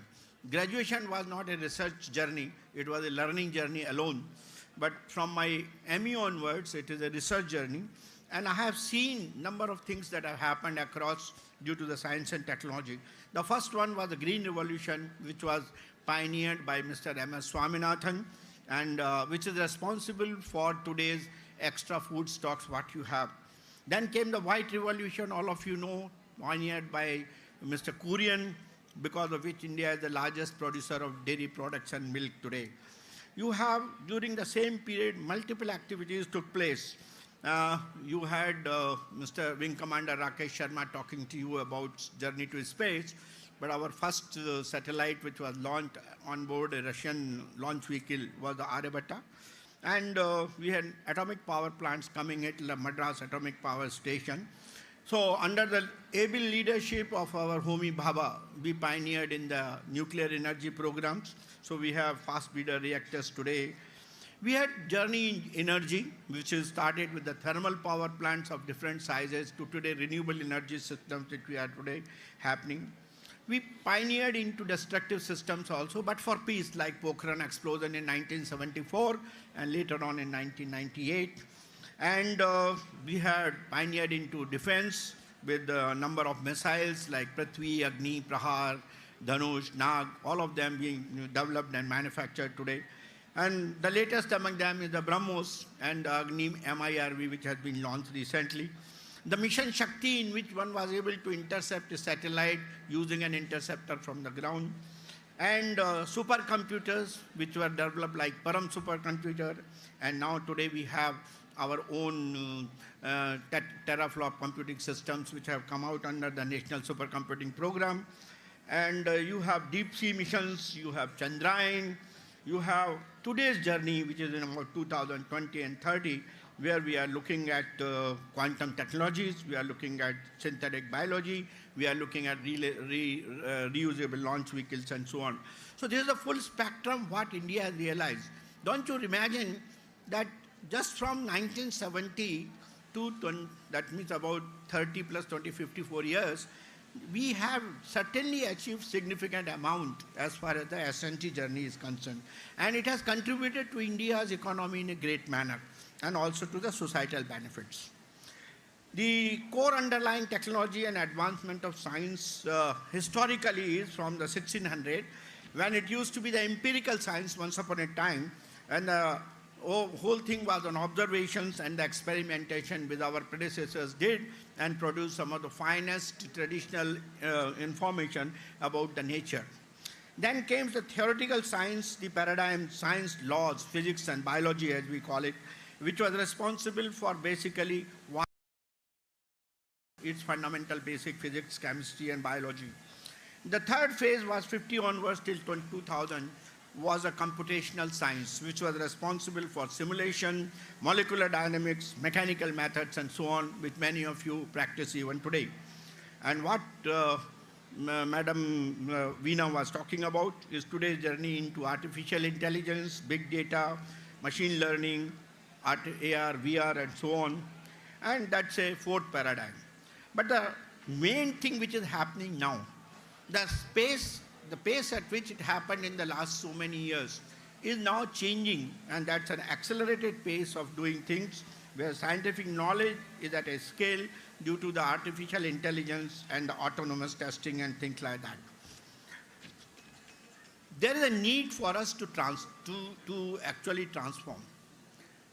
When our Honorable Prime Minister Shri Modi ji took over in 2014, first thing he did was to interact with all the scientific community. I don't know whether there were faculty members from Osmania or not at that time, but I happened to be part of that group at that time. His one message was very clear, that science has to be delivering what is important for the society. And important for society today is the sustainable development. Development alone is not enough, but sustainable development is enough. And sustainability it consists of three pillars: the economic pillar, the social pillar, and the environmental pillar. So if you have to do anything in today's science, it has to be with respect to the sustainability. And need for sustainable development, why? Because 1 million species are on track of extinction due to the overexploitation of the natural resources. The decline of more than 60% of world's marine fishes is taking place. Today we have a climate change which is responsible for increasing in the atmospheric temperature and extreme weather episodes which are taking place today. You have nearly 2/3 of the world's population will be living in water-starved scarce nation. As I was telling your Vice Chancellor in the morning, that we are a water-starved nation. Our Bangalore city is now having serious problems of water. Groundwater is depleting. So there's a need for us to look at how the scientific and technological solutions for ensuring that this water scarcity through the scientific methods can be achieved. Food production needs to be doubled because our population is increasing, in spite of the fact that we have 260 million tons of extra food stock, but still we need to take care of the future when the agricultural land is getting degraded significantly. So when you look at all that, there are scarcity of resources, there's a climate change happening, there's overexploitation happening. So if you have to satisfy all the sustainability development goal, science and technology has to change its track. If it has to change its track, there are touch points for science and technology for sustainability. For example, for the ecological and environment, the digitization becomes a very important journey, transformation. Biodiversity management becomes another one. Alternative mobility concepts which are emerging today, all of you know about it. Durable products are required. Alternative nutritional concepts like millet today, which is coming up today instead of eating the normal food what we have. Energy sector is transformed through the renewable energy and alternative urban concepts are emerging. In the case of economy and business, I think Madam mentioned few things about it, but the most important thing is efficiency and quality. Computer-driven technology systems for sustainability. We have to provide a positive user experience every time and ensure customer loyalty. And in the when you look at the society, I think our Shri Venkatesham talked a lot about what is needed as far as education is concerned. Education is the most important parameters. Training, he called, one of the T's, and it has to be inclusive. It has to be for equal opportunity for all. You should be in a position to use, ethical use of technology should be done. And data, if it is being used today, it has to handle the privacy part considerably. So this is what you need to look at. So what is new in science? We have been doing science, we have been trying to do that. But whatever we have done has led to a lot of destruction. For example, all our thermal power plants have led to pollution. All our mobility has led to pollution. Our excessive use of water and energy and fertilizer has led to degradation of the agriculture land and many other things. So our technologies have been rather useful, but they have also been having adverse impact. So the today trend which we have to do in SNT is to bring together environmental science and development science through R&D on nature-society interaction. We have to look for the concern for enlarging scientific capacity in developing countries and providing scientific support for local action. Work together. We have to look at science which is integrative, which is natural science and the social science should work together. I think Mr. Vice Chancellor May talked about that a political scientist can join an engineering course or engineering scientist can take an economics course and so on. That's the kind of integration we are looking at. Science that is regional and place-based, that is what we are looking at today. So this is the transformation of science and technology for sustainability has to take place. There are 6 major transformations are achieving sustainable development goals. One is digital revolution, which is happening today. All of you are part of it, in which artificial intelligence, big data, biotech, nanotech, autonomous systems all are working. You are creating a different environment for the cities today. They are called smart cities, and which will have decent housing, different kind of mobility, sustainable infrastructure. It's not just infrastructure, the sustainable infrastructure, pollution mitigation technologies, and so on. Food, biosphere, and water, which is for sustainable intensification, biodiversity, forest and ocean control, and also healthy diets and the nutrients.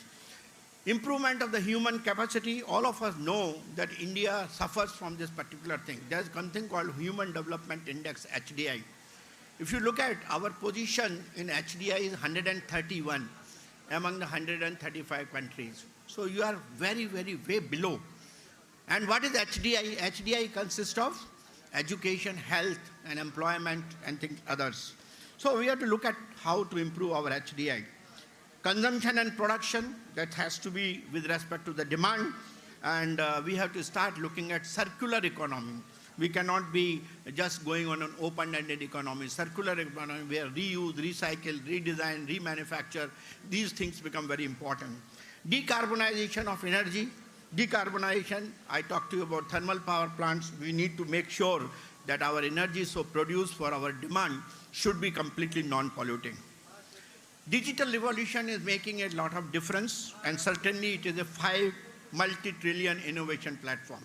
The 5 platforms are blockchain technology, genome sequencing, robotics, energy storage, and artificial intelligence. It is a convergence of all of them as shown in these figures, which will create multiple trillions in market capitalization over the next decade, enabling innovation. Human capacity enhancement through digitization will take place. It is already happening. Fusion of 5G, artificial intelligence, and IoT will play a significant role in critical areas like transportation and logistics. where you will have AI-based driver assistance, you will have self-driven vehicles, you will have deliveries by unmanned vehicles. Already I saw a beautiful UAV or kind of a drone taking the photographs, and entertainment industry which is making use of them. But it has to be done for different purpose. Also, like carrying organ transplants. We are now using organ transplant policy in the Niti Aayog, where we are promoting, and the first one which was done was in Telangana. Telangana government transported an organ into some place in Raichur for the first time. They laid the foundation. So like that is happening. Healthcare, health monitoring, remote health monitoring, illness prevention, remote diagnostics, and so on. Industrial operations, all of you know, Industry 4.0 is emerging, which is factory automation, remote control of industrial needs and robots, co-robots, cobots, and so on. Then public safety and security, which is intelligence, video surveillance, security systems, emergency. So these are all due to these three technologies, 5G, AI, and IoT, which will be transforming, we call it intelligent connectivity. 25 technologies which are emerging, and I'm sorry that some of the students are going away, but it is for them, it is more important. 25 technology trends are important, and they are being taught today as a subject. And these 25 technologies are going to make a major change as far as the future is concerned. And many of these subjects are part of your curriculum. For example, AI and the cloud and edge computing, drones, quantum computing, all of them are part of them, and they will have a significant impact as far as the economy is concerned. Now, each one of those 25 technologies have a significant impact on the economy.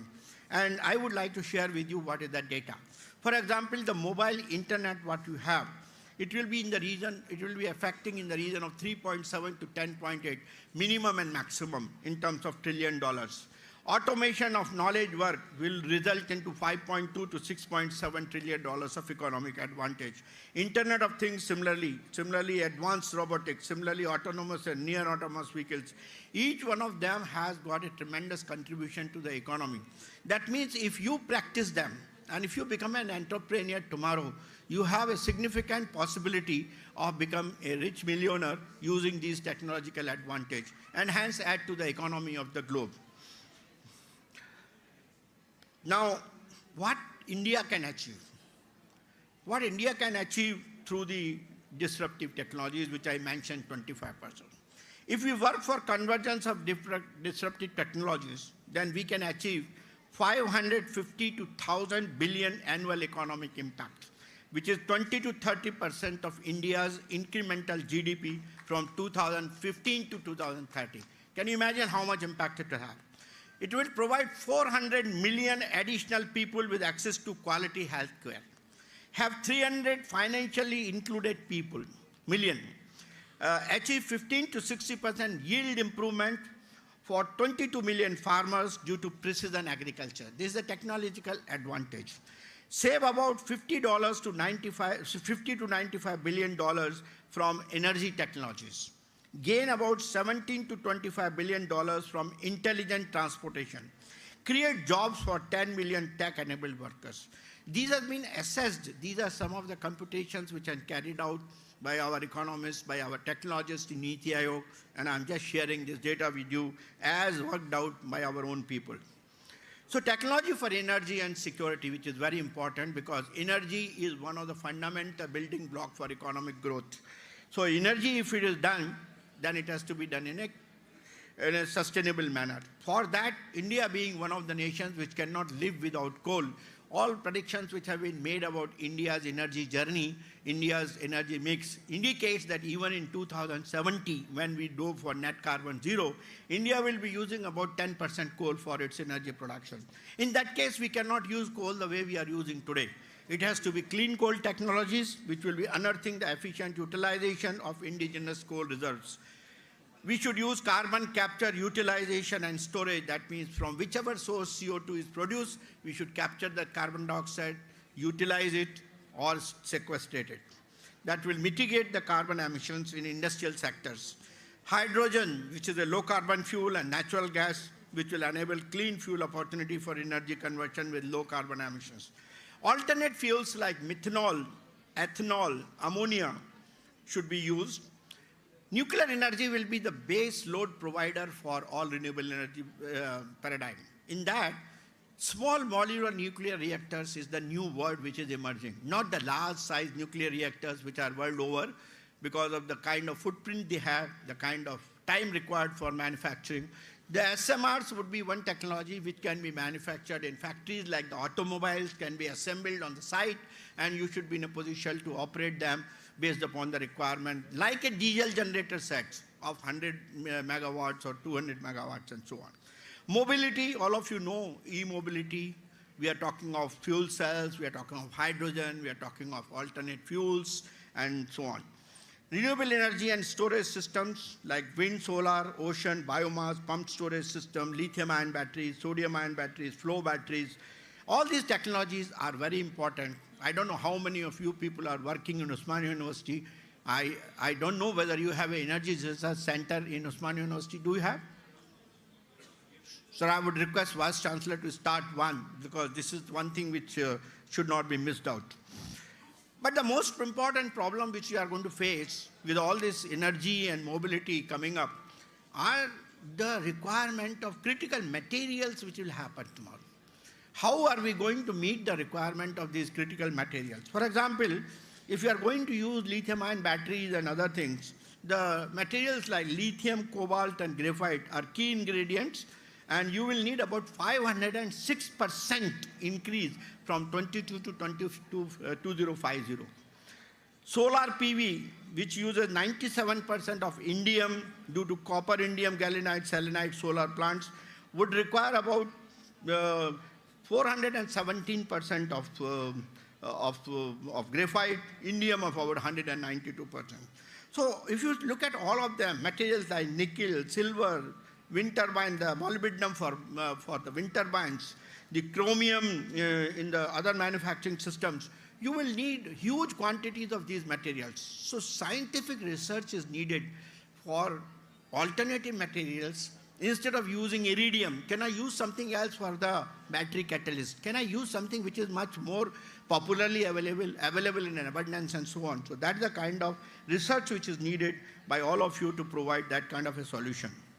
So the roadmap for energy transition in a sustainable manner is higher penetration of renewable energy like solar, wind, hydro, setting up of CCUS to lower the footprint, utilize CO2 for green methanol production, aggregate production, and graphene production, embrace emerging and cleaner energy resources like hydrogen, pumped storage systems, realize SMR technology, digitalize and AI-driven technology, and access to sustainable competitive capital. The money required for this kind of a energy transition is significantly high. For example, if India's 500 gigawatts of solar energy target has to be followed, we need to invest something like $230 billion by 2030. Can you imagine that is the kind of investment would be needed if you had to reach that particular level? So there's a capital requirement. There's another thing which is going to add to the Industry 4.0. We know what was there in the first and second industrial revolution, which was mass production, popularization, and offline market, where the steam engine and etc. were the main thing. Then came the third industrial revolution, where we had hyper-connected internet society, middle management revolution, and internet and social thing. Now today is the fourth industrial revolution. I mentioned something about in passing, which is hyper-connected intelligent society. Professional, offline and online convergence. Everybody is talking of that today. All AI is the main portion in that. And there are 9 pillars of that. For example, the autonomous robots, the big data analytics, the supply chain management using the blockchain, additive manufacturing, the cloud, which is the main thing for data transport, cyber security, because everything is digital, so security becomes very important. Then, of course, simulation and augmented reality and industrial Internet of Things, which is what is needed as 9 pillars. The Industry 4.0 requires the mechanical, electronics, electrical, automation, software engineers to be prepared for that. That means Osmania University will have to look for skills to be provided if they have to be part of the Industry 4.0. What are those skills? Ability to use automate systems, knowledge of new age technologies like AR, VR, IoT, and so on, knowledge of cyber security, statistical knowledge and ability to analyze data generated from the machines. Then cross-functional expertise which is needed. Today, it is not just one discipline. Mechatronics was the word created when mechanical and electronics was now it is biology is coming in the big way. So understanding of the cross-functional processes, chemical, biological, biochemical, and so on. The focus on client needs and industry needs, expertise in working under ambiguous and changing environment. There's nothing, Madam Veena talked about linear. There's nothing linear today. There's an ever-changing, uncertain environment. One has to learn to deal with that. Honing soft skills such as collaboration, emotional intelligence, decision-making, and upskilling mindsets. And if we have to get Industry 4.0, the education has to align it to itself. And if it has to align, what we have to do?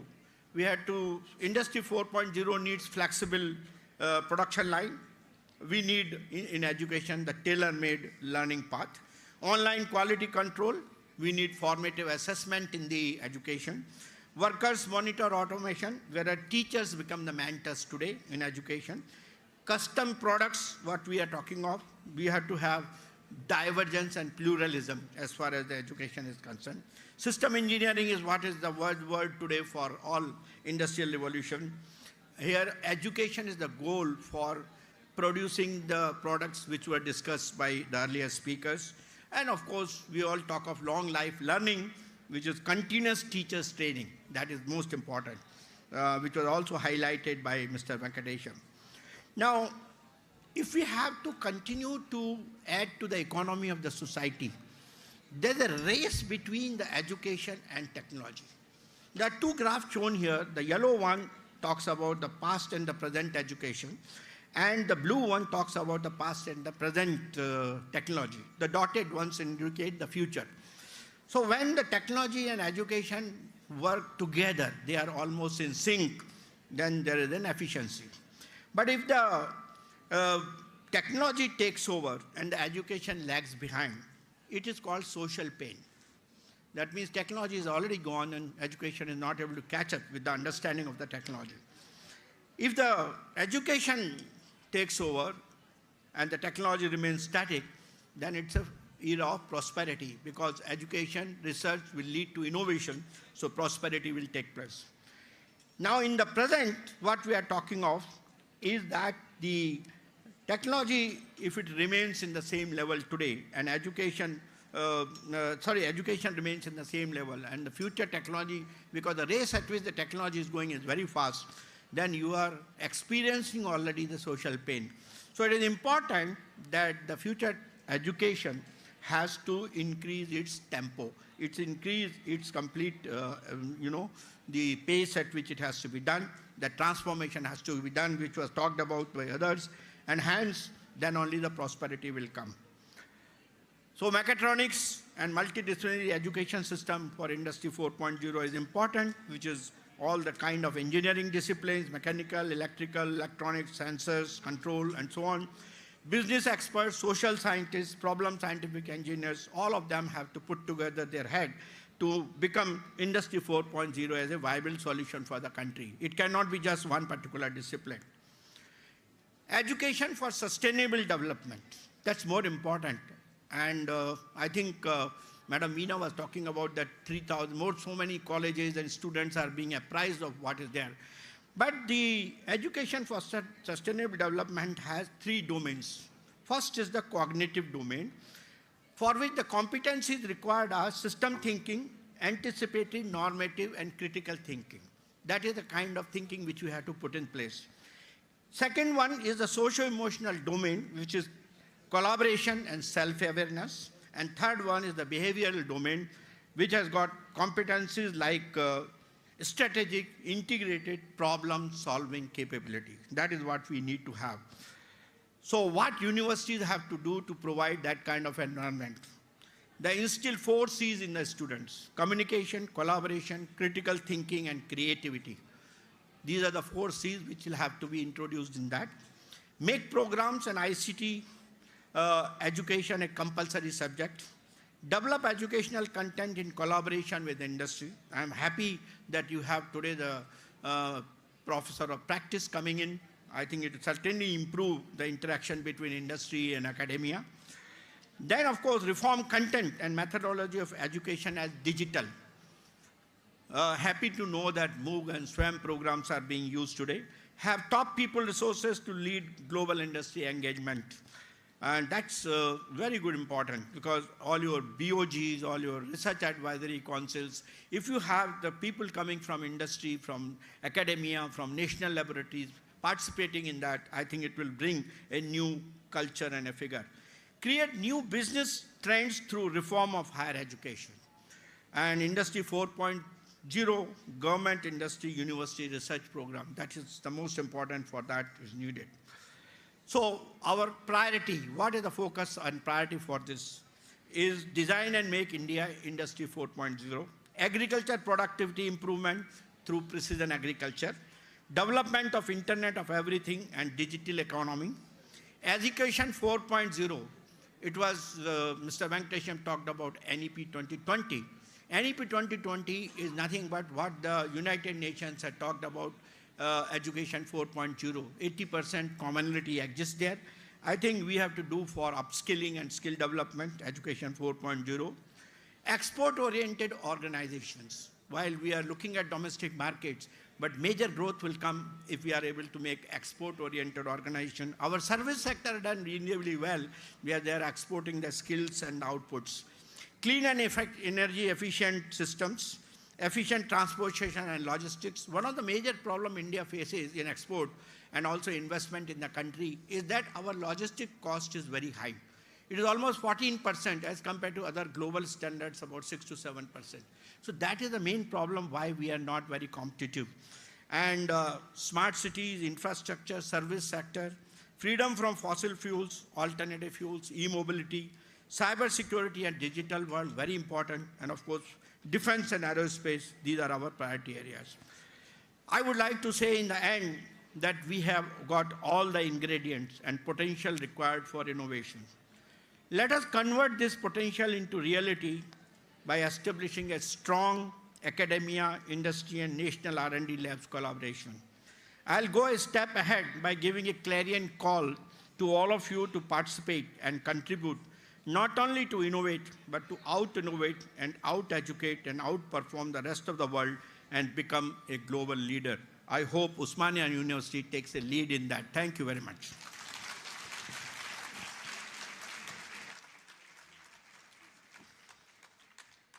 Can you just handle that?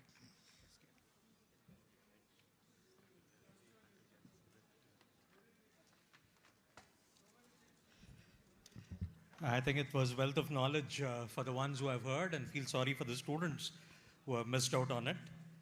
We had 5 T's, then it was 4 C's: communication, collaboration, critical thinking, and creativity. So it's all a lot of mantra that has come for the student community today. Without much wastage of time, we get into a short felicitation program. May I request the organizers from the UGC office first to do felicitations to the chief guest.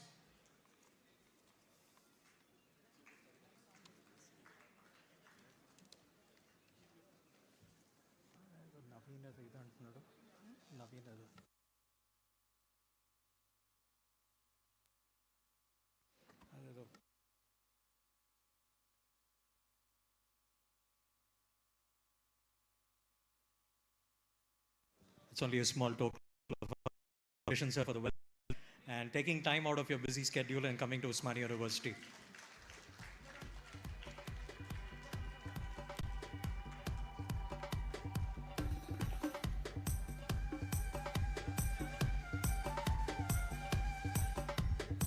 Fruit basket as well. Malaysia.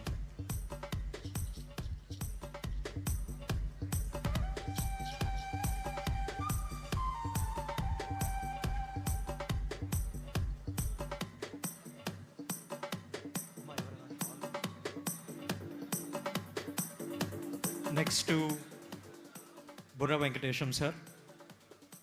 IAS, the guest of honor for this event.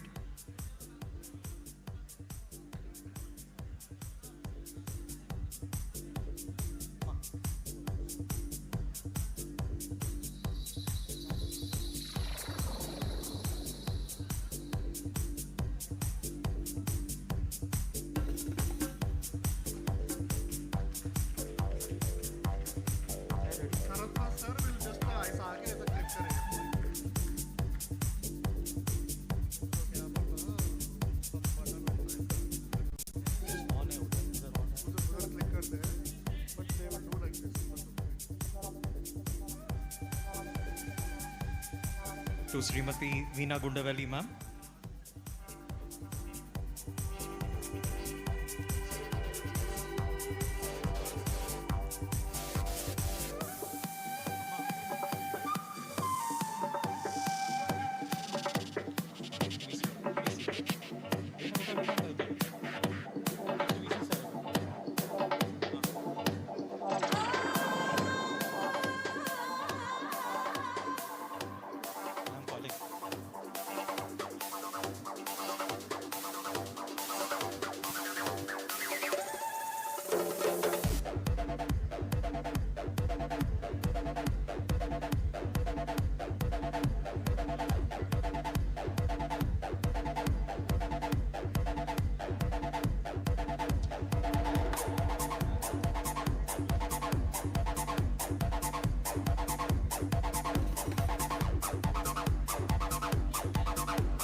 Okay, a small token of appreciation to our Vice Chancellor for holding this. Okay, ma'am's father is coming here, and that's something really great there. He was there. One of the first persons to get in the auditorium today morning was Veena ma'am and her dad. Yeah, he's coming here.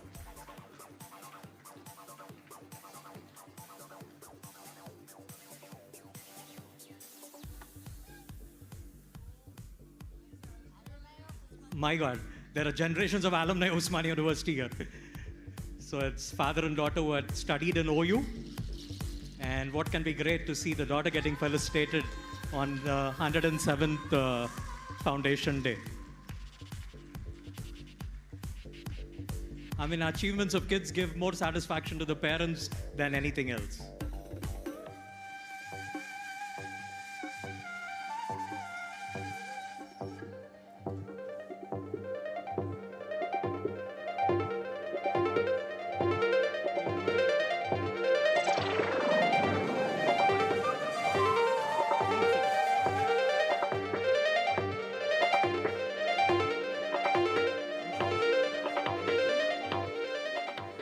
Small felicitation to a Vice Chancellor, sir, for doing the Foundation Day for 3 consecutive times there, please. I know he's refusing, but we still would do it.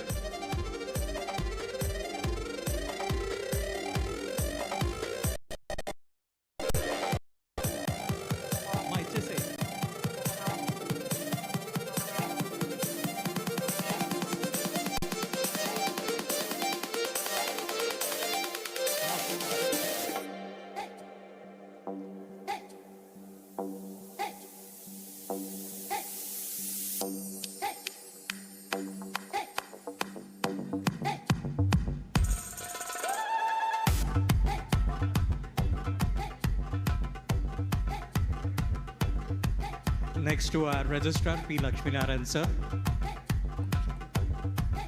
Request the organizers to be quick.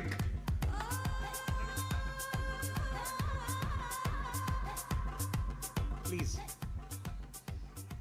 To our Registrar, sir, P. Lakshminarayan, sir.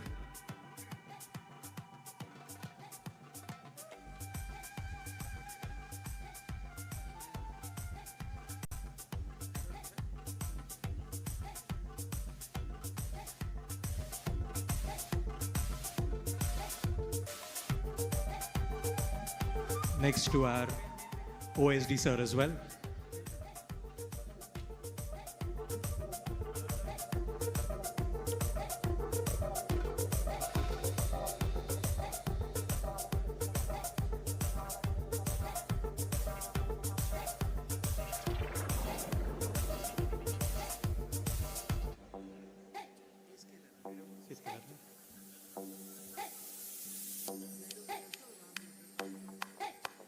a quick felicitation to Malesham sir as well.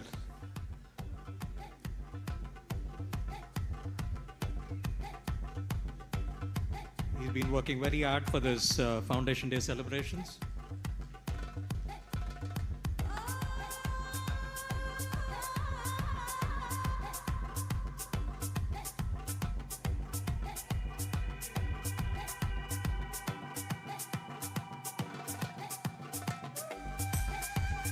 Dr. Saraswat sir, can I have your presence for a moment here to launch a website? 1 second.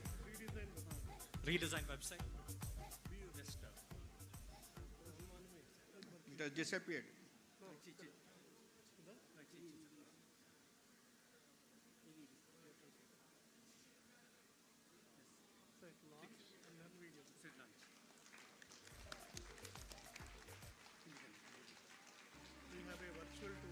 Yeah. Lovely. Beautiful.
Thank you so much. Thanks for being a wonderful audience today and accepting our request and to be a part of our 107th Foundation Day celebrations. On behalf of Malesham sir, who has been working tirelessly for this even there, it gives me a privilege to go about it thanking one and all. Thank you.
from the